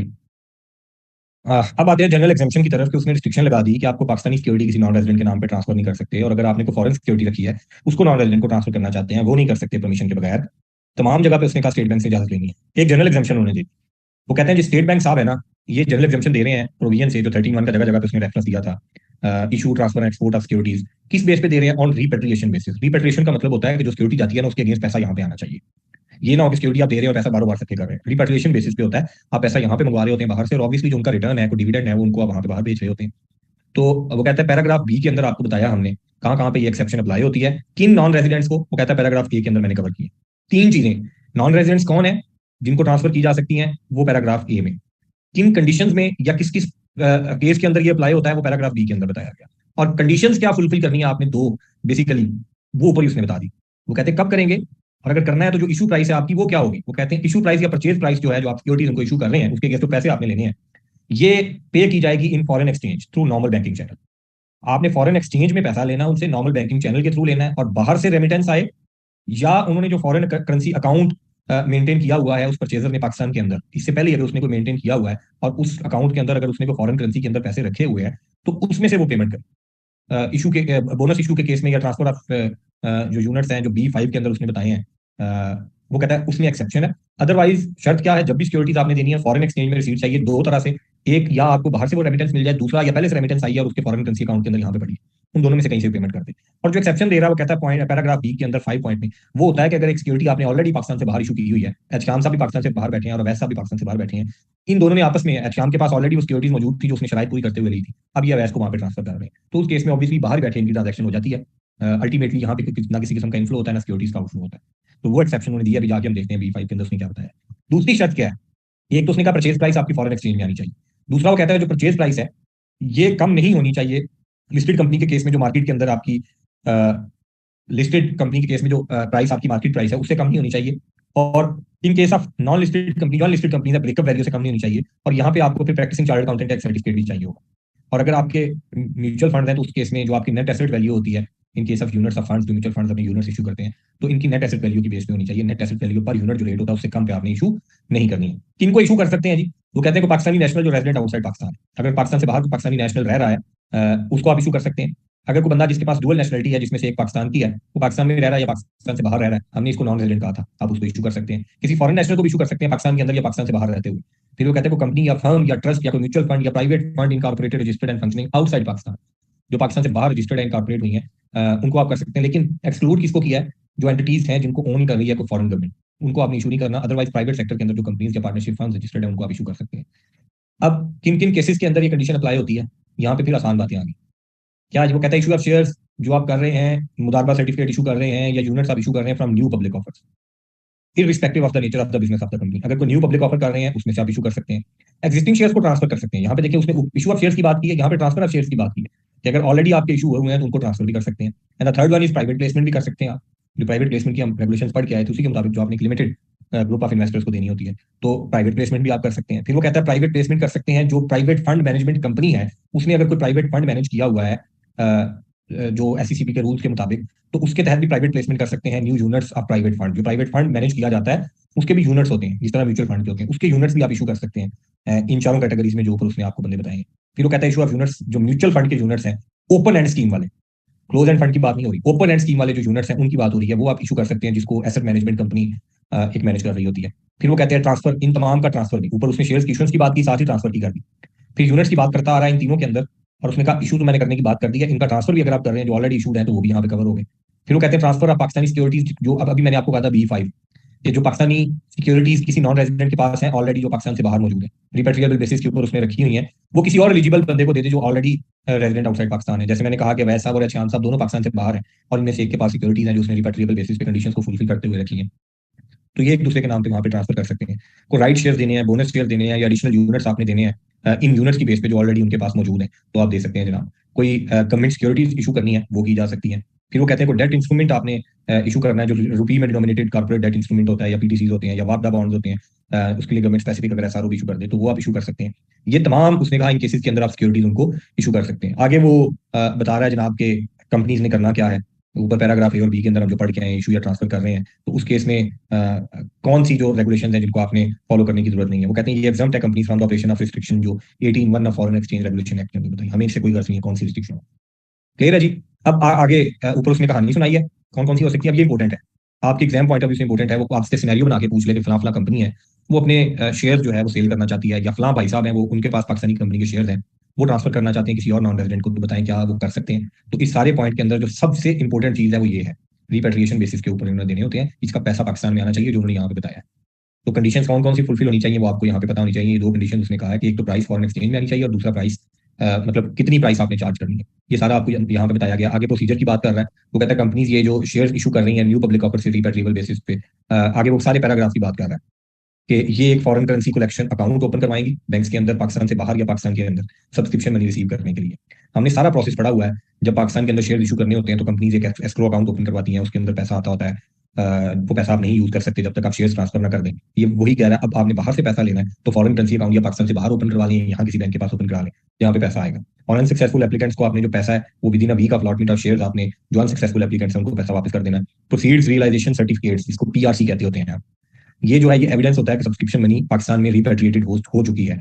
ये जो आपका ऑथोराइज डीलर होता है ना, जो बैंक होता है इस पूरे प्रोसेस में जिसको ऑथोराइज डीलर आपने अपॉइंट किया होता है, वो आपको पीआरसी देता होता है कि जी जितने शेयर जिन्होंने इशू किए हैं जो रिटर्न इनकी है उसके तमाम पैसे फॉरेन करेंसी के अंदर यहाँ पे हमारे पास आ चुके हैं, जिसको कहते हैं जी प्रोसीड्स रियलाइजेशन सर्टिफिकेट। क्लियर है जी। आगे बता रहा है कि कौन कौन सी चीज आपने कहाँ कहाँ पे सबमिट करवानी है। अच्छा जी, अगर वो कहता है कि जो रेमिटेंसेज या सब्सक्रिप्शन मनी डायरेक्टली पाकिस्तान में आ रही है और कंपनी के रुपी अकाउंट के अंदर हो रही है, तो कंपनी की तरफ से ये शेयर इशू किए जा सकते हैं रुपी इक्विवेलेंट के अंदर by the concern authorised dealer, जो प्रोसीड्स रियलाइजेशन सर्टिफिकेट के अंदर होगा। मतलब एक तरीका ये है फॉरेन करेंसी अकाउंट ओपन करवाएं और उसमें आपके पैसा आ जाए। एक तरीका ये रुपी अकाउंट के अंदर या फॉरेन करेंसी मंगवाते जाए, ऑथराइज्ड डीलर आपको बताता जाएगा इतने पैसे आ गए हैं, रुपी में कन्वर्ट करके आप सिक्योरिटीज ट्रांसफर कर देना। क्लियर है जी। आगे अब वो हर केस के लिए आपको अलग अलग बताता जा रहा है। जैसे उसने कहा था B1 के अंदर आपने करना है, नेक्स्ट वगैरह 6B3A के अंदर आपने क्या करना है, कौन से आपने डॉक्यूमेंट्स हैं जो कंसर्न जो ऑथराइज्ड डीलर है वो आपको देगा, और हर जगह पे प्रोसीड रियलाइजेशन सर्टिफिकेट की बात हो रही है। क्लियर है जी। अच्छा, अगली जो चीज है ये थर्ड पॉइंट, ये थोड़ा इंपॉर्टेंट है, आपसे अलग से सिनेरियो बना के वो पूछ सकता है कि अगर कोई नॉन रेजिडेंट स्पॉन्सर है, कोई नॉन रेजिडेंट शहरी है, उसने पैसे नहीं दिए, उसने कोई प्लांट एंड मशीनरी दे दिया और उस प्लांट एंड मशीनरी के अगेंस्ट आपने उसको शेयर इशू कर दिए। अब यहाँ पे पैसा तो आया नहीं है, पीआरसी के केस में क्या होगा, तो यहाँ पे आके आपको उस प्लांट एंड मशीनरी की डिटेल्स देनी पड़ेंगी, कब इंपोर्ट हुआ, उसकी जो इंपोर्ट के तमाम डॉक्यूमेंट्स हैं उसका जिक्र यहाँ पे किया जा रहा है कि बिल ऑफ लैंडिंग, या अगर बाई एयर आया तो एयर वे बिल, उसका एक्सपोर्ट परमिट, उसका ऑथराइजेशन फॉर्म जो ट्रेड डेवलपमेंट अथॉरिटी की तरफ से है, ये तमाम चीजें आपको सबमिट करवानी पड़ेंगी। फिर एक्सचेंज इंटाइटलमेंट सर्टिफिकेट इशू किया जाएगा फॉरेन एक्सचेंज डिपार्टमेंट की तरफ से जो स्टेट बैंक का है, और वो उस बेस पे होगा। वो कहते हैं अब यहाँ पे पता चलेगा कि किस मतलब रेट क्या लगाया जाएगा। मसला यहाँ पे फॉरेन एक्सचेंज वाला भी आता है। प्लांट एंड मशीनरी $1 मिलियन का था, आपने रुपी में शेयर इशू करने हैं, कितने पे कन्वर्ट किया जाए इस डॉलर को रुपी में। तो वो कहते हैं यहाँ पे बिल ऑफ लेडिंग वाली डेट ली जाएगी कि जब आपका ये ट्रांसफर हो रहा है तो बिल ऑफ लेडिंग वाली डेट लें, उस दिन का आप जो करेंसी रेट है ना आप लगाएं और उसको शेयर ट्रांसफर कर दें। तो आपसे अगर कल को पूछ ले कि फॉरन फला फला बंदा उसने प्लांट एंड मशीनरी जो है ना वो कंपनी को दिया, उसके अगेंस्ट वो कह रहा है शेयर मुझे दे दें, तो उसके लिए हमें बताएं क्या क्या कंडीशन होंगी।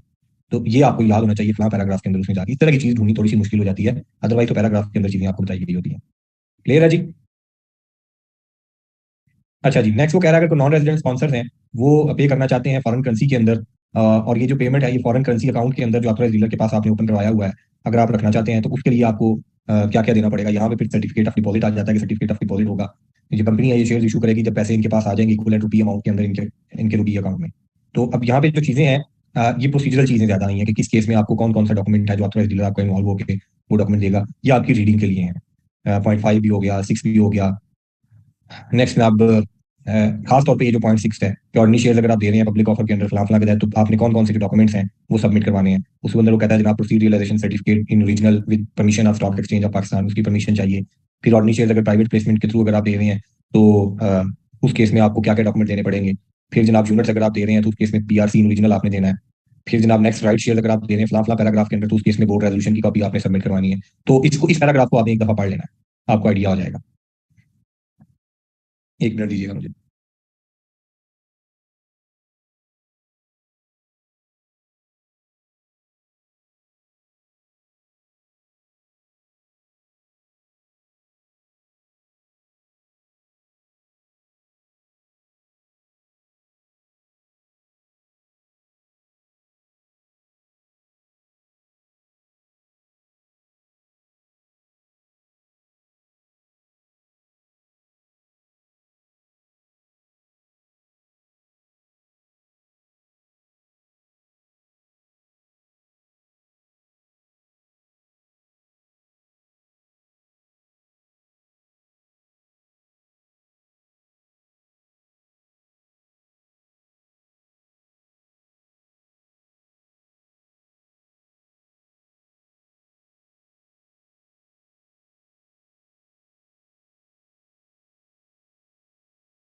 अच्छा जी। नेक्स्ट वो कह रहा है जनाब, ड्यू डिलीजेंस बढ़ाने के लिए जो आप अपनी सिक्योरिटीज जो एक्सपोर्ट कर रहे हैं नॉन रेजिडेंट्स को, जो ऑथोराइज डीलर्स हैं, जो बैंक्स हैं आपके, उन्होंने ये जो डॉक्यूमेंट्स है उन नॉन रेजिडेंट इन्वेस्टर से रेलिवेंट जहां पे एप्लीकेबल है इन्फॉर्मेशन वो सबमिट करवानी है। शेयर परचेज एग्रीमेंट हो गया, बिजनेस प्रोफाइल हो गई उस कंपनी की, डायरेक्टर के नाम क्या है, एड्रेस क्या है, सर्टिफिकेट ऑफ इनकॉर्पोरेशन क्या है, memorandum and articles, annual audit, financial statements जो पिछले साल के हैं वो देने हैं, पैटर्न ऑफ शेयर होल्डिंग देना है, रिलेटेड पार्टी डिटेल देनी है इन्होंने, जो एसईसीपी की तरफ से वो कहते हैं डिफाइन की गई है, जो सेक्शन 208 के अंदर हम पढ़ के आए थे। तो प्रोसीजरल चीजें हैं, किसी किस्म का कोई इसके अंदर मेरा नहीं ख्याल कोई हमारे लिए मसले वाली बात है। अच्छा जी। नेक्स्ट कहता है ऑथराइज डीलर जो हैं ये सेंट्रलाइज डेटा रख सकते हैं, सिक्योरिटीज जो नॉन रेजिडेंट्स को इन्होंने दी हैं ऑलरेडी रजिस्टर्ड उनके पास हैं, उसके साथ इन्वेस्टमेंट जो डिविडेंड उनको हमने दिया है जो रिपेट्रिएट हुआ है उनके अपने मुल्क के अंदर, उसकी जो डिटेल है सारी वो अपने पास एक सेंट्रलाइज डेटा भी रख सकते हैं। नेक्स्ट वो कहते हैं जो ऊपर आपको प्रोसीजर बताया गया उसको सामने रखते हुए जो कंपनीज हैं जो इशू कर रही हैं, ट्रांसफर कर रही हैं नॉन रेजिडेंट्स को सिक्योरिटीज रिपेट्रिएशन बेसिस पे, वो एक्सपोर्ट कर सकते हैं शेयर या unit certificate through the designated authorised dealer. जो ऊपर उसने रिस्ट्रिक्शन लगाई थी एक्सपोर्ट के ऊपर कि आपकी जो सिक्योरिटीज है वो एक्सपोर्ट करने पे पाबंदी है, यहाँ पे वो कहता है रिपेट्रिएशन बेसिस के ऊपर आप एक्सपोर्ट कर सकते हैं। जो डेजिग्नेटेड ऑथराइज्ड डीलर है ये रेमिटेंसेस अलाउ करेगा किन किन केसेस में। आपने पैसा ले तो लिया है, सिक्योरिटीज इशू कर दी है, अब उन लोगों को भी कोई रिटर्न चाहिए, डिविडेंड आप रिमिट करेंगे जनाब। डिविडेंड अगर आपने देना है तो उनको इजाजत होनी चाहिए, वो अपने मुल्क के अंदर लेके जाएंगे। और डिविडेंड के बारे में वो देखिए उसने कहा चैप्टर 14 के अंदर मैंने आपको बताया हुआ है, आपको इजाजत है। फिर डिसइन्वेस्टमेंट प्रोसीड्स कल को अगर वो सेल कर देते हैं ब्रोकरेज एक्विजिशन लेस करके, तो डिसइन्वेस्टमेंट प्रोसीड्स भी फिर वो उनको रिमिट की जाएंगी, जिस तरह आज आप ले रहे हैं कल को उस तरह आपको वैसे वापस करने पड़ेंगे। फिर वो कहता है जनाब जो डिसइन्वेस्टमेंट प्रोसीड्स है ना, मार्केट वैल्यू से अगर ऊपर नहीं है इन केस ऑफ लिस्टेड कंपनी, और ब्रेकअप वैल्यू से ऊपर नहीं है इन केस ऑफ अनलिस्टेड कंपनी, और फंड्स के केस में नेट एसेट वैल्यू से ऊपर नहीं है, तो जो डेजिग्नेटेड सॉरी ऑथोराइज्ड डीलर है आपका वो रेमिटेंस अलाउ करेगा अगर उसको ये डॉक्यूमेंट्स आप सबमिट करेंगे। डिसइन्वेस्टमेंट प्रोसीड उसने आपको इजाजत दी, डिविडेंड के लिए उसने कहा चैप्टर 14 को देखें कौन कौन से आपको डॉक्यूमेंट्स फुलफिल करने पड़े, अपना सबमिट करवाने पड़ेंगे। डिसइन्वेस्टमेंट प्रोसीड्स के लिए वो कहता है मैं आपको बता रहा हूँ कि कौन कौन सी आपको चीजें देनी पड़ेंगी। वो उसने एक लंबी चौड़ी डिटेल आपको बता दी कि ऑथोराइज डीलर आपका तभी इजाजत देगा ये पैसा पाकिस्तान से बाहर जाने की अगर आप उनको बताएंगे नाम और address non resident share holders के, कंपनी जिसके ये शेयर सेल किए जा रहे हैं नॉन रेजिडेंट्स की तरफ से उसकी डिटेल आप देंगे, रेजिडेंशियल स्टेटस देंगे बायर का जो जिसको ये शेयर सेल किए जा रहे हैं उसका रेजिडेंशियल स्टेटस क्या है, जो स्टॉक ब्रोकर है इनकी सब लिस्टेड कंपनी उसकी तरफ से एक मेमो दिया जाता होता है वो देंगे, या ब्रेकअप वैल्यू का सर्टिफिकेट एक क्यूसीआर रेटेड चार्टर्ड अकाउंटेंट की तरफ से फर्म की तरफ से अनलिस्टेड शेयर्स के केस में शेयर परचेज एग्रीमेंट की एक कॉपी आप देंगे, और लेटेस्ट ऑडिटेड फाइनेंशियल स्टेटमेंट्स आप देंगे उस कंपनी के जिसके यूनिट सेल किए जा रहे हैं, फॉर्म एम की वो बात कर रहा है। फिर अंडरटेकिंग बाय की तरफ से ट्रांजैक्शन रिलेटेड पार्टीज के दरमियान नहीं है, अगर है तो ये आर्म्स लेंथ पे ट्रांजैक्शन हो रही है। ठीक है जी। आगे due diligence anti money laundering और काउंटर टेररिज्म और फाइनेंसिंग के लिए जो ड्यू डिलीजेंस है वो भी ऑथराइज्ड डीलर की तरफ से की जाए। अब यहाँ पे देखें वो आके आपको बता रहा है कि अगर आपने पैसा यहाँ से बाहर भेजना है तो आमला की जो रेगुलेशन है उनको फॉलो करना है, देखना है कि कोई ये प्रोसीड्स ऑफ क्राइम तो नहीं है या इसके अंदर कोई दो नंबरी शामिल तो नहीं हो रही, कल को पता चले हम एफएटीएफ की जो गाइडलाइंस है उसकी खिलाफवर्जी कर रहे हो तो उस केस में आपने देखना है। अब ये कौन सी थी, जब आपने नॉट एक्सीडिंग मार्केट वैल्यू थी, दिस इन्वेस्टमेंट प्रोसीड अगर मार्केट वैल्यू पे भी दे रहे हैं या जो मतलब बनती है मार्केट वैल्यू या ब्रेकअप वैल्यू आपकी केस ऑफ अनलिस्टेड कंपनी, लेकिन अगर उससे ऊपर आप पे करने जा रहे हैं उसको तो उस केस में आपको फर्दर कुछ चीजें देनी पड़ेगी, वो आपको इस पैराग्राफ के अंदर बता रहा है। वो कहता है दिस इन्वेस्टमेंट प्रोसीड्स अगर एक्सीड कर रही है मार्केट वैल्यू को in case of listed security और in case of unlisted security breakup value को एक्सीड कर रही है, तो उस केस में जो आपका ऑथोराइज डीलर है ये रेमिटेंस अलाउ करेगा अगर इसको आप ट्रांजैक्शन की जेन्युइननेस कंफर्म करेंगे कुछ एडिशनल डॉक्यूमेंट्स देके। ये डॉक्यूमेंट्स जो ऊपर है ये तो आपको देने ही देने हैं, एडिशनल डॉक्यूमेंट्स कौन से यहाँ पे देने पड़ेंगे, डिटेल जस्टिफिकेशन आपको देनी पड़ेगी इस ट्रांजैक्शन की जो प्राइस आपने रखी है उसकी बेस बेस कि किस बेस पे आपने ये प्राइस डिसाइड की है। फिर वैल्यूएशन या ड्यू डिलीजेंस जो है उसके आपको एक अटेस्टेड कॉपी सबमिट करवानी पड़ेगी कि कई दफा होता है इसमें आप वैल्यूएशन ज्यादा करवा रहे होते हैं कि कुछ कंपनीज के अंदर आप कहते हैं कि अनरिकग्नाइज्ड एसेट्स भी हमारे मौजूद हैं, जिसकी सबसे बड़ी एग्जांपल आपकी गुडविल होती है लिस्टेड कंपनीज के केस में। तो आप कहते हैं जब कंपनी के गुडविल भी है उसके पैसे हम इनसे चार्ज कर रहे हैं, ब्रेकअप वैल्यू से ज्यादा बन रही है प्राइस, तो आपको उसकी एक अटेस्टेड कॉपी देनी पड़ेगी, ड्यू डिलीजेंस जो श्योर अपने बायर की तरफ से की गई है कि इतनी प्राइस के ऊपर मुझे बारे भी है ये लेना या नहीं लेना। अच्छा, अगर वो कहता है कि जो आपकी टोटल जो रेमिटेंस है डिस इन्वेस्टमेंट की वो 50 मिलियन से एक्ससीड कर रही है during a period of 6 month, तो जो एप्लीकेंट है ये इस इन्फॉर्मेशन के साथ एक थर्ड पार्टी रिव्यू भी देगा। वो थर्ड पार्टी कौन है, वो कहते हैं क्यूसीआर रेटेड चार्टर्ड अकाउंटेंट है, एक प्रैक्टिसिंग चार्टर्ड अकाउंटेंट है, वो वैल्यूएशन टेक्निक्स को फॉलो करते हुए उसका एक रिव्यू करेगा और रिव्यू रिपोर्ट के अंदर वो कहते हैं जो इसके कोई एग्जांपल्स दी जाएंगी लोकल या ग्लोबल कंपेरेबल ट्रांजैक्शंस की साथ कोई एग्जांपल्स भी देगा अगर डेटा अवेलेबल है इसका कि देखें फलां ट्रांजैक्शन 20 की बेस पे हुई, फलां ट्रांजैक्शन 20 की बेस पे हुई, तो एक रिव्यू रिपोर्ट आपको देनी पड़ेगी। नेक्स्ट वो कहता है जनाब पार्टी इन्वेस्टमेंट प्रोसीड्स अगर कोई यूनिट्स ऑफ फंड जो है वो मैच्योर हो गए हैं इन टर्म्स ऑफ फलां फलां फलां पैराग्राफ जो आपने इशू किए थे, तो उस केस में रेमिटेंस आपको देनी होगी अगर आप वाइंडिंग अप रिपोर्ट देते हैं एक्सटर्नल ऑडिटर की तरफ से उस फंड की। फिर जनाब यूनिट होल्डर्स की इन्वेस्टमेंट स्टेटमेंट देंगे और डिस्ट्रीब्यूशन स्टेटमेंट देंगे, ये तीन देंगे म्यूचुअल फंड्स के केस में आप। फिर अगले पैरा में उसने ऑथराइज डीलर्स को एक क्लैरिकल चीज बताई है कि अगर आपने जो सबमिशन करनी है स्टेट बैंक को जो डिपार्टमेंट है उसका statistics and data warehouse department जो स्टेट बैंक का है उसके पास आपने ये डिटेल देनी है, कितने शेयर्स रिपेट्रिएशन बेसिस पे इशू हुए, कितने सेल हुए, कितने उसके ऊपर बोनस शेयर्स गए, उसकी सारी डिटेल एक लिंक उसने दिया हुआ है कि फलां लिंक के ऊपर आके फॉर्म मिलता है, उस फॉर्म को अंदर आके फिल करेंगे और इसकी डिटेल स्टेट बैंक के पास मौजूद रहेगी। और अगर ऑडिट करना चाहे इनकी इंस्पेक्शन टीम तो वो करेगी, और जब तक इंस्पेक्शन टीम ऑडिट नहीं कर लेती स्टेट बैंक की, तब तक कोई रिकॉर्ड इससे रेलिवेंट जो है उसको उस रिकॉर्ड को डिस्ट्रॉय नहीं किया जाएगा। ये रिकॉर्ड उनके पास हर वक्त अवेलेबल होना चाहिए। अच्छा जी, अगर नॉन रिपेट्रिएशन बेसिस पे, ऊपर तो हमने बात की है रिपेट्रिएशन बेसिस पे जो थी, अगर नॉन रिपेट्रिएशन बेसिस के ऊपर अगर कोई सिक्योरिटीज इशू करना चाहते हैं तो उस केस में वो कहते हैं कि परमिजिबल है पाकिस्तानी सिक्योरिटीज आप इशू करें जो लोग पाकिस्तान से बाहर रह रहे हैं नॉन रिपेट्रिएशन बेसिस पे, अगर पेमेंट फॉरेन एक्सचेंज के अंदर होती है या पाकिस्तानी रुपी के अंदर होती है जनाब, और जो सिक्योरिटीज है वो रजिस्टर्ड की जाती है पाकिस्तानी एड्रेस के ऊपर। ये जो परचेजर साहब हैं अगर नॉन रेजिडेंट हैं आप दे सकते हैं सिक्योरिटीज, उसको जरूर इशू करें, लेकिन ये जो भाई साहब हैं ये पाकिस्तानी एड्रेस देंगे और उस पाकिस्तानी एड्रेस पे ये सिक्योरिटीज आपकी रजिस्टर्ड होंगी, और कोई सिक्योरिटी के ऊपर आपको कोई रिटर्न प्रॉफिट कैपिटल जो अपना गेन है, कल को कोई डिविडेंड है वो पाकिस्तान से बाहर लेके जाने की इजाजत नहीं है। ये नॉन रिपेट्रिएशन बेसिस पे, कल आप पैसे बाहर से नहीं आ रहे तो बाहर जाने भी नहीं देंगे, तो पाकिस्तानी एड्रेस पे आप करेंगे। अगर ट्रांसफर कर रहे हैं ये सिक्योरिटीज एक बंदे से दूसरे के नाम पे तो उस केस में नॉन रिपेट्रिएशन बेसिस पे फिर पाकिस्तानी एड्रेस के ऊपर ही रजिस्टर्ड होगी। क्लियर है जी? जिस तरह आपको स्टार्ट में बता रहा है कि अगर आपने इशू करनी है नॉन रिपेट्रिएशन बेसिस पे तो उनके पाकिस्तानी एड्रेस पे करें, इसी तरह अगर ट्रांसफर हो रही है तो भी उसी बंदे को नहीं चाहिए जो पाकिस्तानी एड्रेस अपना देख रहा हो। अच्छा जी, अब आता है 9A जो ट्रेडिंग कोटेड शेयर्स की हैं या यूनिट्स हैं जो फंड्स के नॉन रेजिडेंट्स की तरफ से, उनकी बात कर रहा है। वो कहता है जनाब नॉन रेजिडेंट्स जो हैं उनको इजाजत है, अभी आपकी एग्जाम पॉइंट ऑफ व्यू के लिए ये जो है ये इंपॉर्टेंट है, ये पैराग्राफ 9A नोट कर लें अपने पास, एग्जाम पॉइंट ऑफ व्यू के लिए ये पैराग्राफ आपका इंपॉर्टेंट है। वो आपको कह सकता है अगर किसी नॉन रेजिडेंट ने पाकिस्तान स्टॉक एक्सचेंज में आगे जो भी अवैस ने क्वेश्चन किया था कि PSX रूल बुक के साथ कोई ताल्लुक बनता है, कोई नॉन रेजिडेंट पर्सन अगर पाकिस्तान स्टॉक एक्सचेंज में आके सिक्योरिटीज में डीलिंग करना चाहता है तो उसका क्या तरीका है वो आपको यहाँ पे बता रहा है। वो कहता है जो नॉन रेजिडेंट्स हैं इनको इजाजत है कि वो फ्रीली ट्रेड करें शेयर्स और यूनिट्स जो उन्होंने खरीदने हैं फंड्स के जो पाकिस्तान स्टॉक एक्सचेंज पे लिस्टेड है। इस मकसद के लिए उन्हें एक स्पेशल कन्वर्टेबल रूपी अकाउंट SCRA जिसको हम कहते हैं, स्पेशल कन्वर्टेबल रूपी अकाउंट है जनाब, ये ओपन करवाना पड़ेगा किसी बैंक के पास जिसको ऑथराइज डीलर उसने कहा। और इस अकाउंट के अंदर जो पैसे हैं या फॉरेन रेमिटेंस भेजें, बाहर से आप फॉरेन एक्सचेंज में पैसा भेजें, या यहाँ पे जो फॉरेन करेंसी अकाउंट आपने ओपन करवाया हुआ है उसमें से पैसे इसमें ट्रांसफर कर दें, तो एक आपको स्पेशल कन्वर्टेबल रूपी अकाउंट SCRA ओपन करवाना पड़ेगा। अगर कोई फॉरनर नॉन रेजिडेंट पाकिस्तानी भी अगर पाकिस्तान से बाहर है वो ट्रेड करना चाहता है स्टॉक मार्केट के अंदर, ओपन ट्रेडिंग जो होती है सेल परचेज इस तरह हम कर रहे होते हैं, तो उसको एक SCRA ओपन करवाना पड़ेगा जिसको हम कहते हैं स्पेशल कन्वर्टेबल रूपी अकाउंट। इसके अंदर जो बैलेंस है वो कहता है शेयर्स खरीदने के लिए बेचा यूज किया जा सकता है, जो सेल होंगे यहीं पे बैलेंस आएगा, इसी अकाउंट के अंदर सारी आपकी सेल परचेज की ट्रांजेक्शन हो रही होंगी। क्लियर है जी? फिर जो फंड है इस अकाउंट के अंदर, स्पेशल अकाउंट के अंदर, इसमें से जो पैसे हैं वो ट्रांसफर किए जा सकते हैं पाकिस्तान से बाहर या फॉरेन करेंसी अकाउंट के अंदर आप ट्रांसफर कर सकते हैं without prior approval of State bank. आपको जब पैसे आए बाहर से थे अब या फॉरेन करेंसी अकाउंट से थे, उन्हीं पैसे को आप इस SCRA से उठा के फॉरेन करेंसी अकाउंट में या बाहर लेके जाना चाहते हैं, वो कहते ले जाएं, स्टेट बैंक की इजाजत की जरूरत इसके लिए नहीं है, without prior approval of State bank आप लेके जा सकते हैं। क्लियर है जी? इसमें फिर डिविडेंड इनकम जो प्रॉफिट इनकम है वो भी इसी अकाउंट के अंदर ट्रांसफर होगी। फिर वो कहते हैं जो ट्रांसफर इस एक अकाउंट से किसी दूसरे के अंदर किए जा सकते हैं, दो अकाउंट होल्डर्स के दरमियान भी ट्रांसफर किए जा सकते हैं। फिर जो रेडी मार्केट के ऊपर जिस तरह ट्रांजेक्शन करनी है जाके थ्रू SCRA हो सकती हैं, उसके लिए वो नीचे आके आपको बता रहा है कि सेपरेट सब अकाउंट खोलना पड़ेगा फॉरेन इन्वेस्टर्स के लिए, फॉरेन इन्वेस्टर्स जो हैं जिसके जरिए ये इनिशियल मार्जिन या mark to market settlement transaction charges या कमीशन पे करना चाहते हैं। फिर मार्जिन जो उससे रेलिवेंट है वो कहते हैं कि इस अकाउंट के थ्रू रूट किए जाएंगे।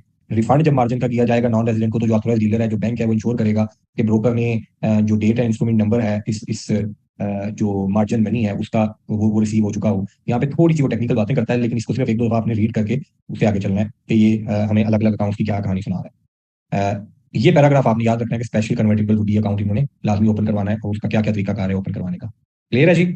नेक्स्ट वो कह रहा है कमीशन ज्वाइन किया जाता है इंटरनेशनल ब्रोकर्स की तरफ से अपने ओवरसीज क्लाइंट की तरफ से, ये क्रेडिट किया जाएगा।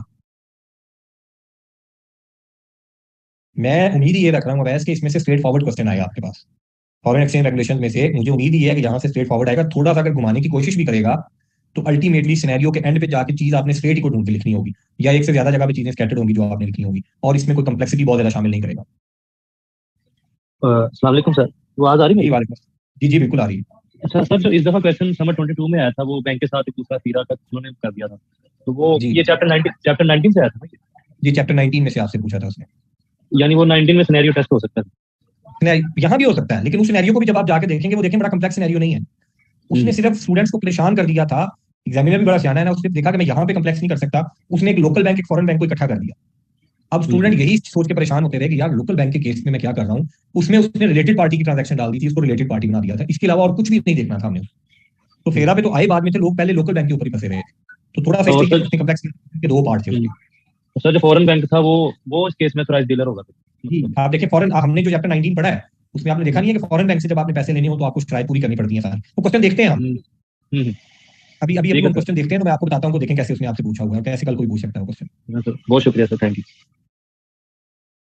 अच्छा जी, यहाँ पे आप देख रहे हैं कि ज्यादा जो चीजें हैं ना वो प्रोसीजरल टाइप है, कि करना है तो कौन कौन सा रिक्वायरमेंट्स है फुलफिल करनी पड़ेंगी। अब आगे वो कह रहा है जी इन्वेस्टमेंट, जो गवर्नमेंट ऑफ पाकिस्तान की मार्केटेबल सिक्योरिटीज हैं उसके अंदर जो बॉन्ड्स या टी बिल्स होते हैं आपके, जो वापडा बॉन्ड्स होते हैं, उनके अंदर अगर इन्वेस्टमेंट करनी है तो उसके लिए वो कहते हैं कि अगर कोई रेलिवेंट जो एसआर है उसका वो परमिट करता है नॉन रेजिडेंट को कि वो मार्केट में होल्ड कर ले शेयर, वो कर सकते हैं, कि हमें इसके ऊपर परेशान होने की जरूरत नहीं है। दूसरा आपका एग्जाम पॉइंट ऑफ व्यू से जो इंपॉर्टेंट चीज है, ये आपने अगर अच्छे तरीके से एक दफा रीड किया, इसको अंडरलाइन और हाईलाइट किया हुआ है, तो आप आराम से इस टॉपिक का क्वेश्चन बुक खोल के कर सकते हैं। सिनेरियो टेस्ट करें, सिर्फ आपने जज करना है कि वो कहाँ से चीज पूछ रहा है, आप आराम से वहां पे जाके पहुंच के कर सकते हैं चीजें।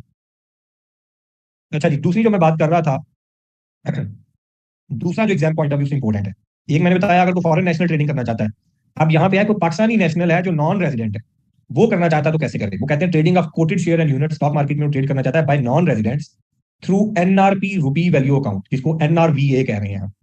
NRP stand for non resident Pakistani, NRP non resident Pakistani rupee value account, NRVA. तो वो कह रहा है रेगुलेशन का फलां चैप्टर की फलां पैराग्राफ के तहत जो नॉन रेजिडेंट पाकिस्तानीज हैं उनको इजाजत है कि वो शेयर्स में इन्वेस्ट करें, या कोई जो फंड्स के यूनिट्स खरीदना चाहते हैं स्टॉक एक्सचेंज पे जो लिस्टेड है उनको इजाजत है, वो कर सकते हैं by using available funds in NRP rupee value account, NRVA. वहां पे एससीआरए था, जो फॉरेन नेशनल थे उस केस में एससीआरए था, पाकिस्तानी नेशनल जो नॉन रेजिडेंट है उस केस में एनआरवीए है। ये अकाउंट इनको ओपन करवाना पड़ेगा ऑथोराइज डीलर्स के पास पाकिस्तान के अंदर।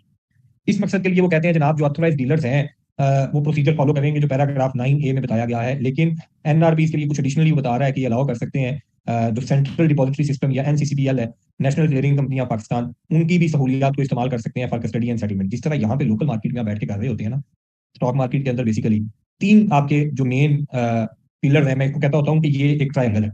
उस ट्रायंगल में स्टॉक एक्सचेंज है, दूसरे नंबर पे सीडीसी है और तीसरे नंबर पे एनसीसीपीएल है।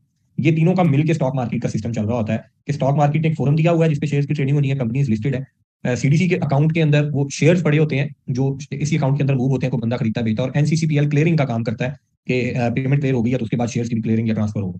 तो इन तीनों का मिलकर एक ट्रायंगल बनकर ये काम चल रहा होता है। तो वो कहते हैं इस ट्रायंगल को भी इस्तेमाल कर सकते हैं फॉर कस्टडी एंड सेटलमेंट।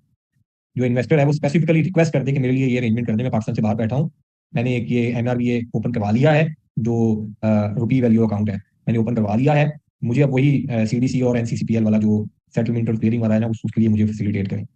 इसके लिए वो जो ऑथराइज डीलर्स हैं उनको इजाजत है, वो कहते हैं इनको इजाजत है ये ट्रांसफर करेंगे फंड्स जो एनआरबीए के अंदर है उनके बैंक अकाउंट जो सीडीसी एनसीसीपीएल का है।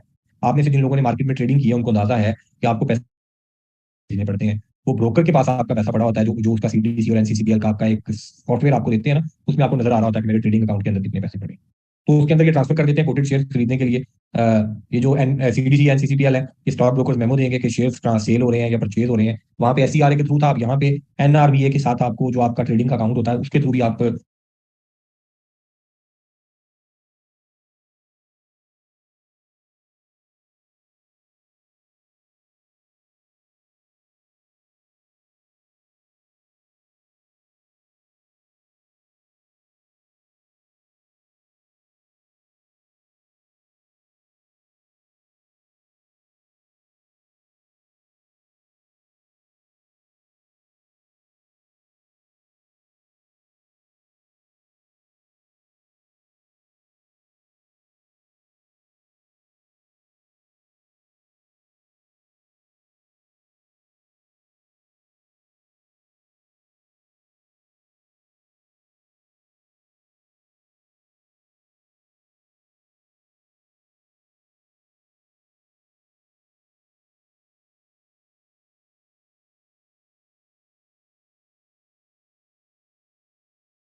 जी भाई साहब। यार मुझे क्यों लग रहा है आपकी बातों से क्या बहुत डरे हुए हैं।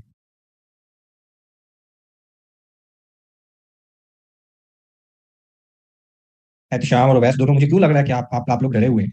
एक चीज तो जेब में बिठा लेंगे, जो बात की है कि 100% अटेम्प्ट करना है। 100% अटेम्प्ट करेंगे तो पेपर आपका इंशाल्लाह पास है। ये नहीं जेब में रख के जाना कि मैंने कोई पेपर स्किप करना है, कोई छोड़नी है चीज वहां पे। आप अपने आप को मेंटली प्रिपेयर करके जाएं।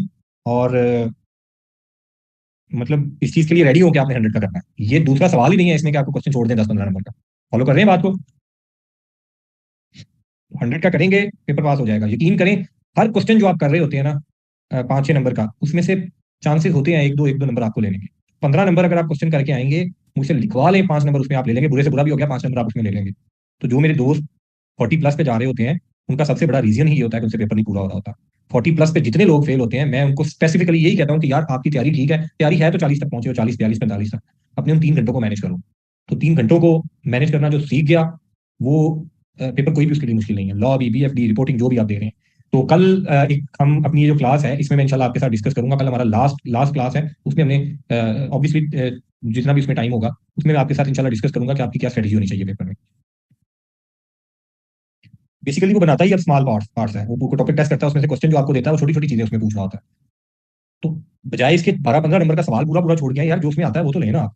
100 का आप उसी उसी सूरत में आप पूरा कर सकते हैं, अगर आप स्टार्ट से टाइम को अच्छा लेके चलेंगे और मैनेज करेंगे। कल इंशाल्लाह इसके ऊपर बड़ी डिटेल से बात करेंगे।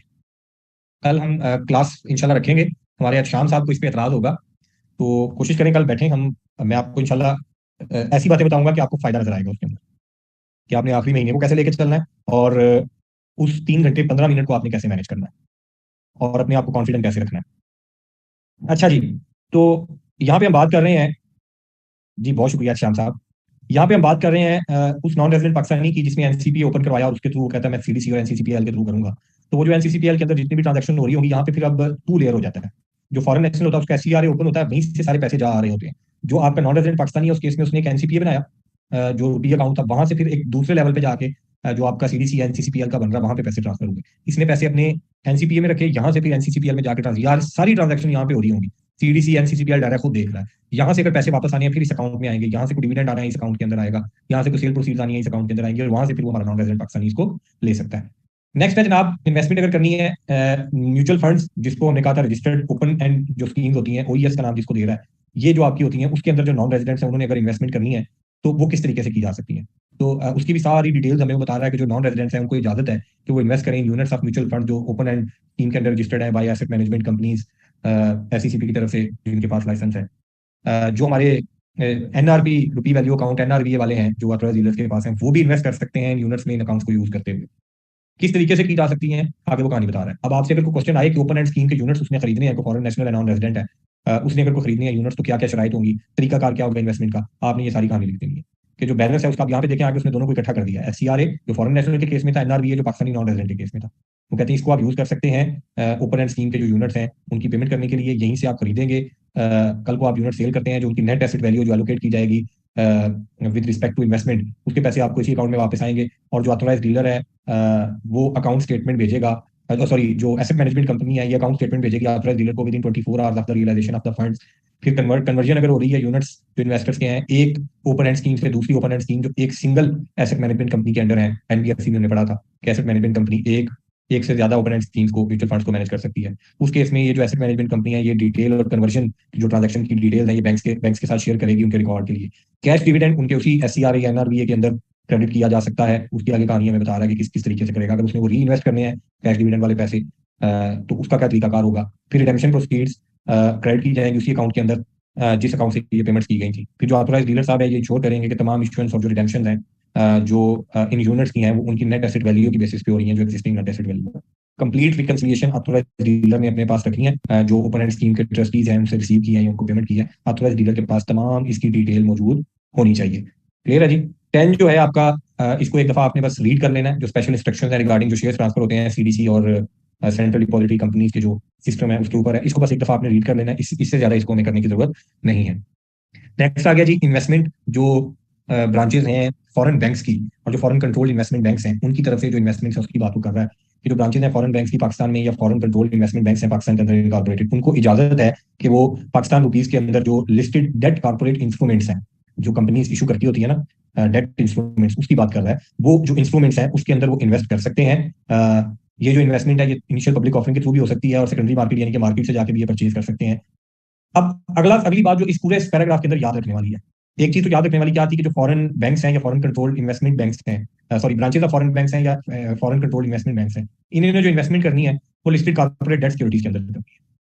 और कहता है अगर ये debt securities convertible into shares हैं, अब अभी तो डेट सिक्योरिटीज है लेकिन कन्वर्टेबल हैं, तो उस केस में इन्होंने ये जो इन्वेस्टमेंट करनी है it should not exceed 30% of the paid up capital of the issuing company या 30% of the paid up capital and results of the investing institution.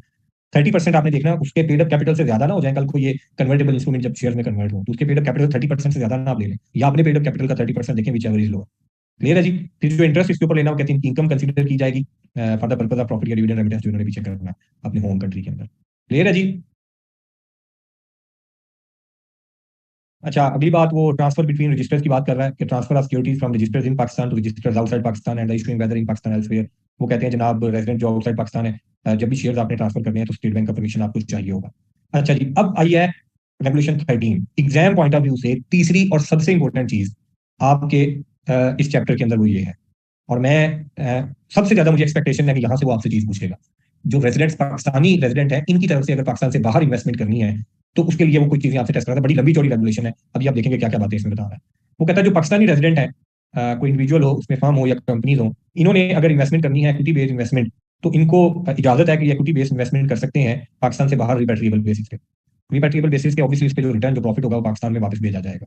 और टर्म्स एंड कंडीशन इसके लिए क्या है, बेसिक टर्म्स एंड कंडीशन वो आपको बता रहा है ये है।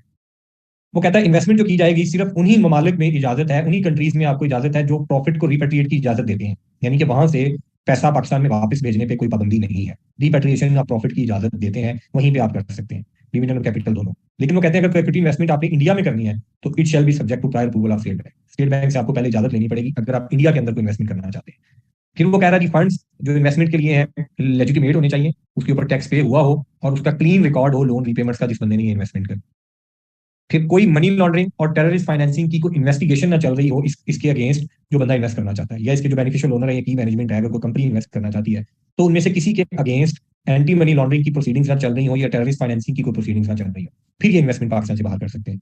क्लियर है जी। अब आपसे वो आसान सा सवाल पूछ सकता है कि जनाब अवैध साहब है बड़े रिनाउंड बिजनेसमैन है पाकिस्तान में, वो पाकिस्तान से बाहर इन्वेस्टमेंट करना चाहते हैं, या कुछ सिनेरियो बना दे कि जनाब उनके पास पैसा है, उधर से इंक्वायरी स्टार्ट हुई है एएमएल की इंक्वायरी वो कर रहे हैं और इधर जनाब पाकिस्तान से बाहर एक कंपनी है उसको एक्वायर करना चाह रहे हैं, इन्वेस्ट करना चाह रहे हैं, बताएं कर सकते हैं। तो आपको याद होना चाहिए जिसके अगेंस्ट मनी लॉन्ड्रिंग की इंक्वायरी चल रही है वो पाकिस्तान से बाहर इन्वेस्टमेंट नहीं कर सकता। अब कैटेगरी वाइज इन्वेस्टमेंट की बात करेगा, आपने इन्वेस्टमेंट करनी किस किस तरीके से, उसके लिए क्या क्या रिक्वायरमेंट्स है, category wise terms and condition.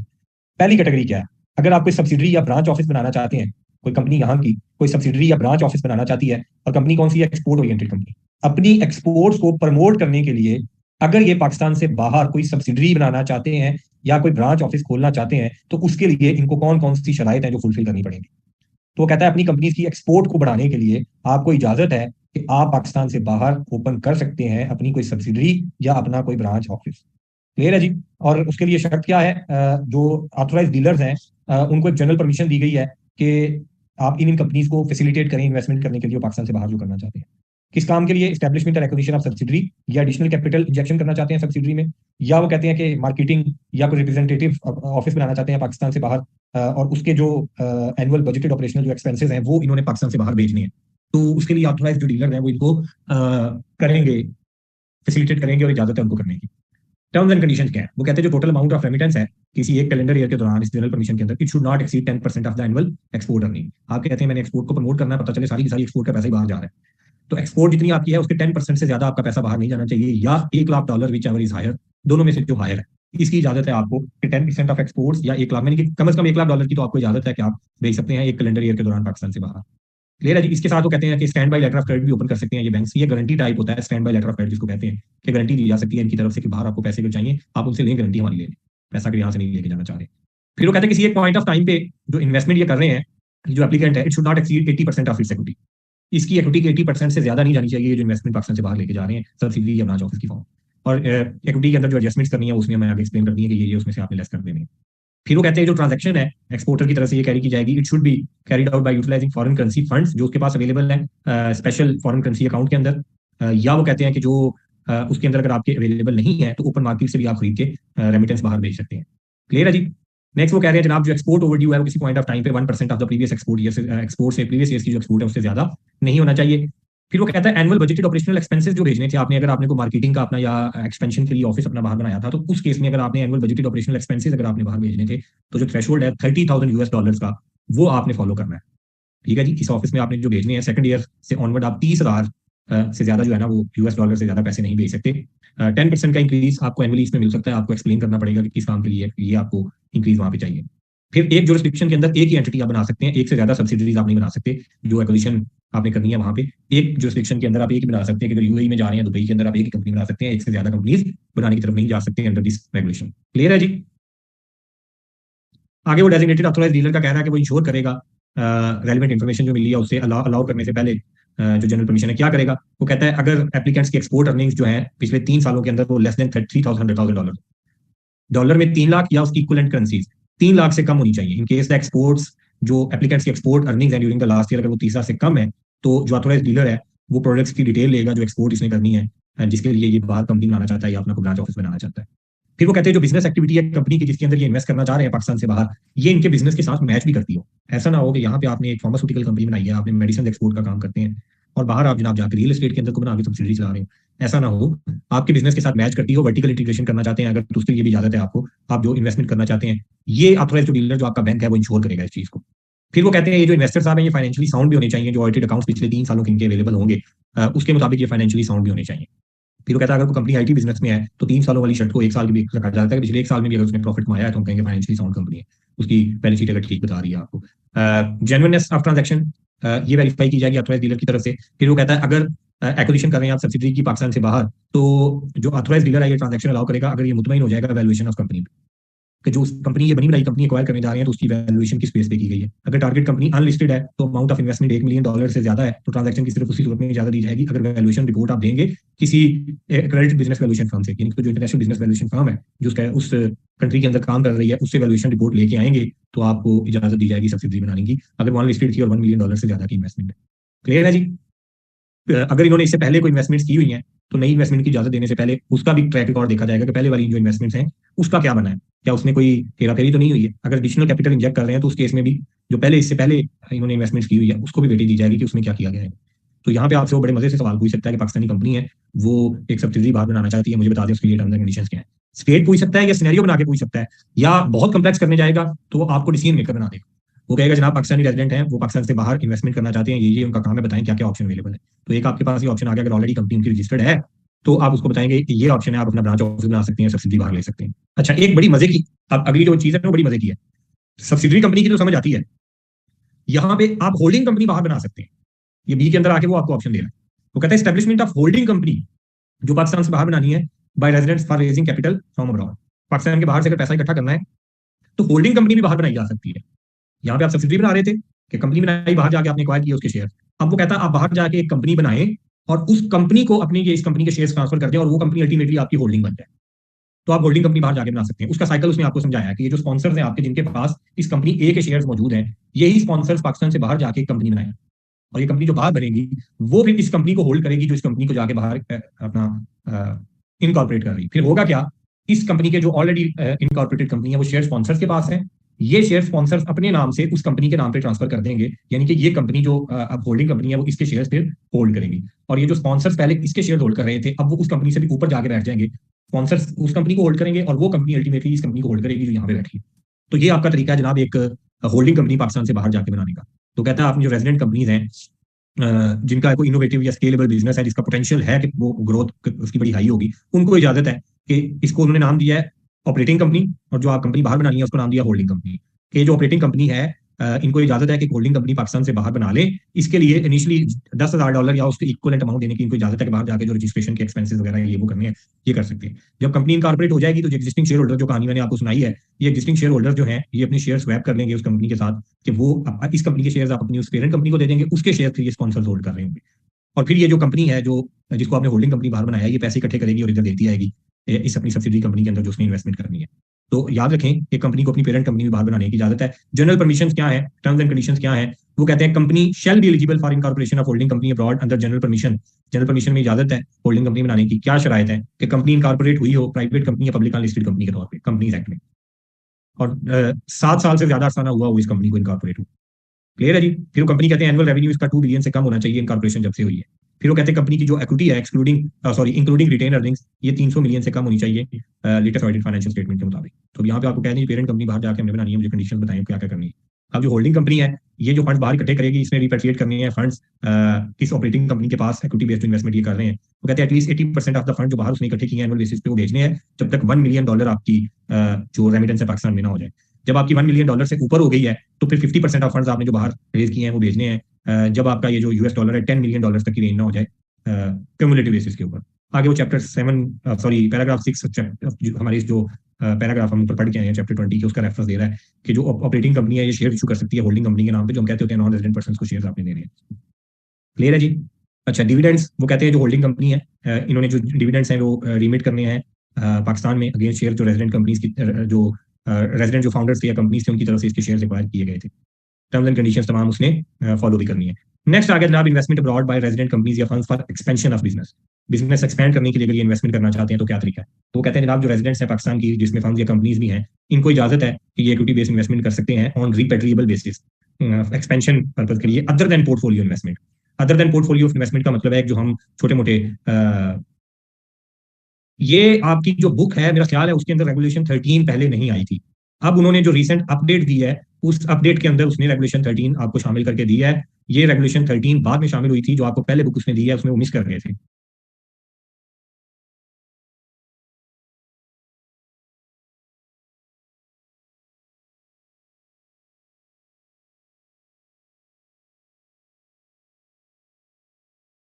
जी कुछ जो उन्होंने एडिशन बाद में दिए हैं उसमें उसने साथ दे दिया था, बाकियों में उसने अपडेट दे दिया, उस अपडेट में आप देख लीजिए। अच्छा जी अब ये जो कंपनीज एक्सपेंशन पर्पस के लिए जाना चाह रही हैं उसमें उन्होंने कहा है कि जनाब प्रायर अप्रूवल स्टेट बैंक आपने लेना है, टर्म्स एंड कंडीशंस कौन कौन सी जो फॉलो करनी है। वो कहते हैं जो कंपनीज पाकिस्तान के अंदर कॉर्पोरेटेड है foreign including foreign companies and firms जिसको पाकिस्तानी नेशनल पाकिस्तान के अंदर रहते हुए उसको ओन कर रहे हैं उनको इन्वेस्टमेंट की इजाजत है। नेक्स्ट आ गया जनाब बिजनेस एक्टिविटी जो कंपनी की है। अब ये ऊपर जो हम बातें करके आए थे जिसमें ये एक्सपेंशन करना चाह रहे हैं पाकिस्तान से बाहर जाके ये बिजनेस आपके इस बिजनेस के साथ मैच करता हो जिसमें आप इन्वेस्टमेंट आगे बाहर जाके करना चाह रहे हैं। फिर ये जो इन्वेस्टर साहब हैं ये फाइनेंशियली साउंड होने चाहिए जो इन्वेस्टमेंट करना चाह रहे हैं। पिछले 3 सालों की जो है फाइनेंशियल स्टेटमेंट वहां से आपको ऑडिटेड अकाउंट से इसकी फाइनेंशियल हेल्थ का पता चल जाएगा।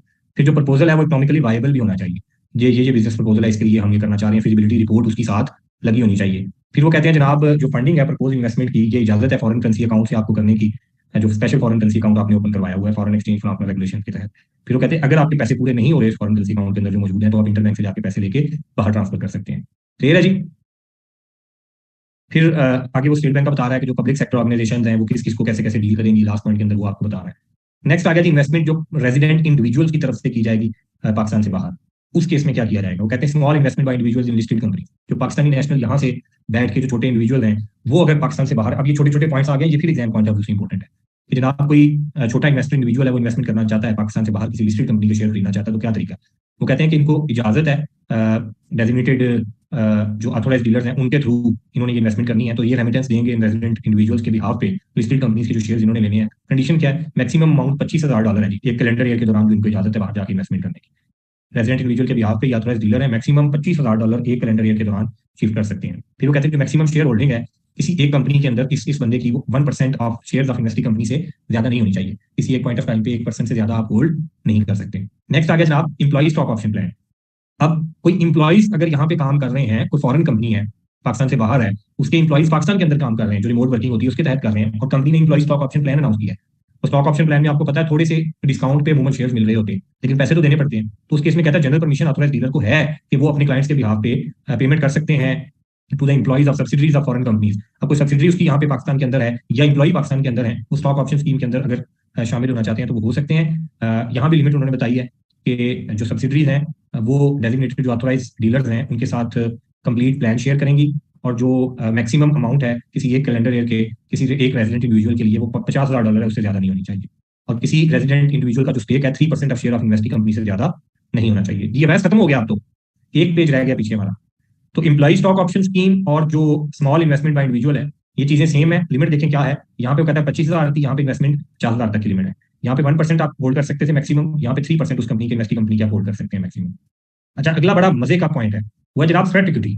वो कहते हैं अगर कोई इंप्लॉई है या कोई बंदा है जनाब जिसने बड़ी मेहनत की है उस कंपनी के लिए, तो उसने बड़ी मेहनत की है, उस मेहनत के अगेंस्ट उसको शेयर मिल रहे हैं। अब यहाँ पे आपने को पैसे तो नहीं देने होते, आपको शेयर मिल रहे हैं जो आप उसकी इंप्लॉयमेंट में हैं या बड़ा कोई कॉन्ट्रैक्ट हुआ था और आपने बड़ा अच्छा काम किया है, आपकी हार्डवर्क की बुनियाद पे आपको ये इक्विटी दी जा रही है। तो उस केस में भी वो कहते हैं कि जनाब जनरल परमिशन है रेजिडेंट इंडिविजुअल्स को कि वो कंपनी के शेयर एक्वायर कर सकते हैं अपनी उन एफर्ट्स और सर्विसेज के अगेंस्ट, कोई मॉनिटरी कंसिडरेशन के बगैर।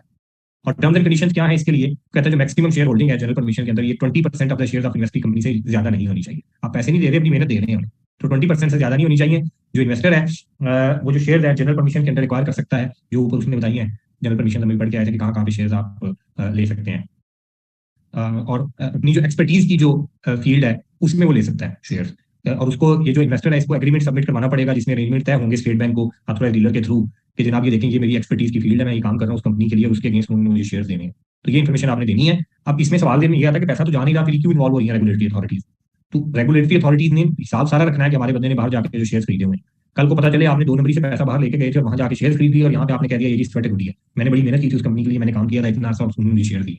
तो कहता है इसलिए इस तरह की इजाजत नहीं है, आपको सारी डिटेल साथ साथ आपको सबमिट करवानी होगी कि मेरा ये एग्रीमेंट हुआ है, ये मेरी एरिया ऑफ एक्सपर्टीज है जिसकी बुनियाद पे ये शेयर मुझे इशू हो रहे हैं उस कंपनी। तो 20% ऑफ दैट कंपनीज कैपिटल आप ज्यादा उससे एक्वायर नहीं कर सकते। पोस्ट इन्वेस्टमेंट रिक्वायरमेंट्स क्या है जनाब, अब आपकी ये जो हमारे रेजिडेंट्स इन्वेस्टमेंट करने बाहर उससे पहले उसके बाद की रिक्वायरमेंट्स क्या है। वो कहते हैं डॉक्यूमेंट्री एविडेंस देना है, अगर कोई सब्सिडरी इन्होंने एक्वायर की है, एक्वायर करने के बाद उसका डॉक्यूमेंट्री एविडेंस देना with in 1 month after investment. फिर एक स्टेट बैंक को एक रिटर्न देनी है, उसके लिए V100 का उसने फॉर्म बताया, प्रेस्क्राइब फॉर्म बनाया, विद इन 1 मंथ उसने ये भी सबमिट करवाना है।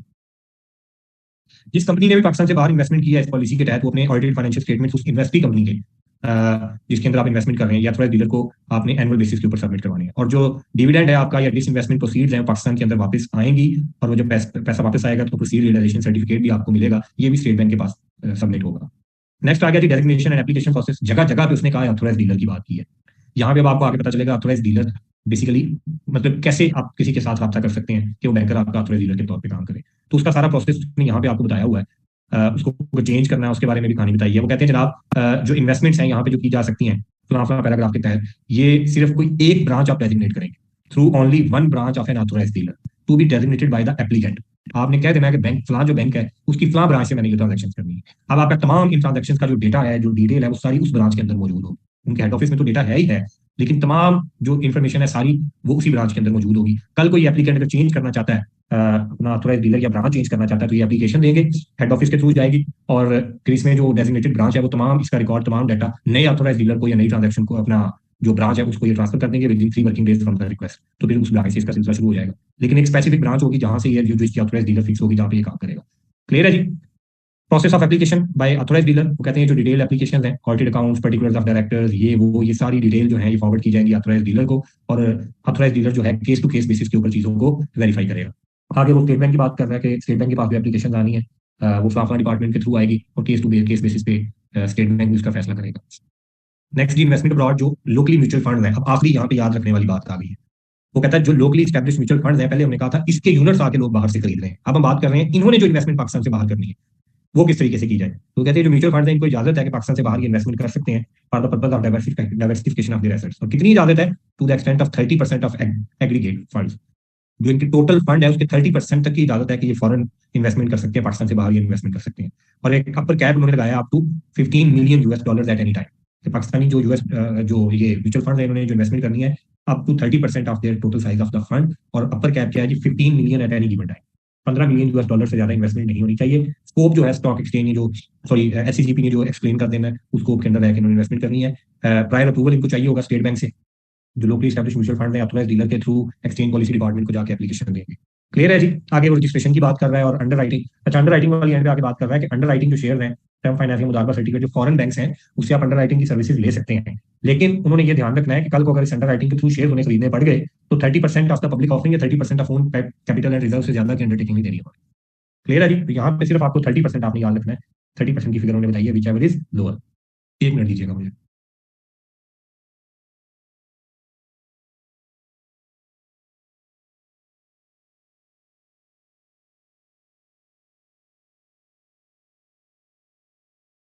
जी जनाब। तो ये चैप्टर 20 है, इसमें भी आपने चीजों को अच्छे तरीके से पढ़ के हाईलाइट कर लेना है, और हाईलाइट करने के बाद आपने एग्जाम में जब जाएंगे तो आपको हेल्प होगी उसमें। सारी चीजें मुझे भी पता है कि रियलिस्टिक नहीं है अगर मैं कहूँ कि सारी चीजें आप याद रखें, लेकिन हाईलाइट आपने किया हो, फेमिलियर और आप लाजमी हो इसके साथ, जो आप वहां पे जाके बुक खोलें तो आपको आइडिया जरूर हो जाए कि कौन सी चीज कहाँ पे लिखी हुई है। तो वैसे आसान टॉपिक है, प्रोसीजरल चीजें हैं, कोई चीज इसमें से आपसे पूछ ले तो आसान क्वेश्चन ही आएगा, कोई सिनेरियो भी बनाएगा तो मेरा ख्याल है कि आसान चीजें होंगी जो वो आपसे टेस्ट करेगा। तो इजाजत दें, कल इंशाल्लाह हम अपनी आखिरी क्लास रखते हैं जिसमें जनरल बातें करेंगे, कुछ चीजें जो हमने छोड़ी हैं मैं आपको हाईलाइट करवाऊंगा कि ये चीजें आपने करनी है, और एग्जाम पॉइंट ऑफ व्यू से कल इंपॉर्टेंट बातें करेंगे, आपके रिवीजन प्लान से रेलिवेंट इंपॉर्टेंट बातें कल करेंगे। कोशिश करूंगा मैं कि हमारी क्लास कल ड्यूरेशन जो है उसका वो कम से कम हो, ताकि आप जो एक्स्ट्रा टाइम दे रहे हैं वो कम आपको देना पड़े। तो कल इंशाल्लाह मिलते हैं जी। आपकी तरफ से है कोई चीज पूछने वाली?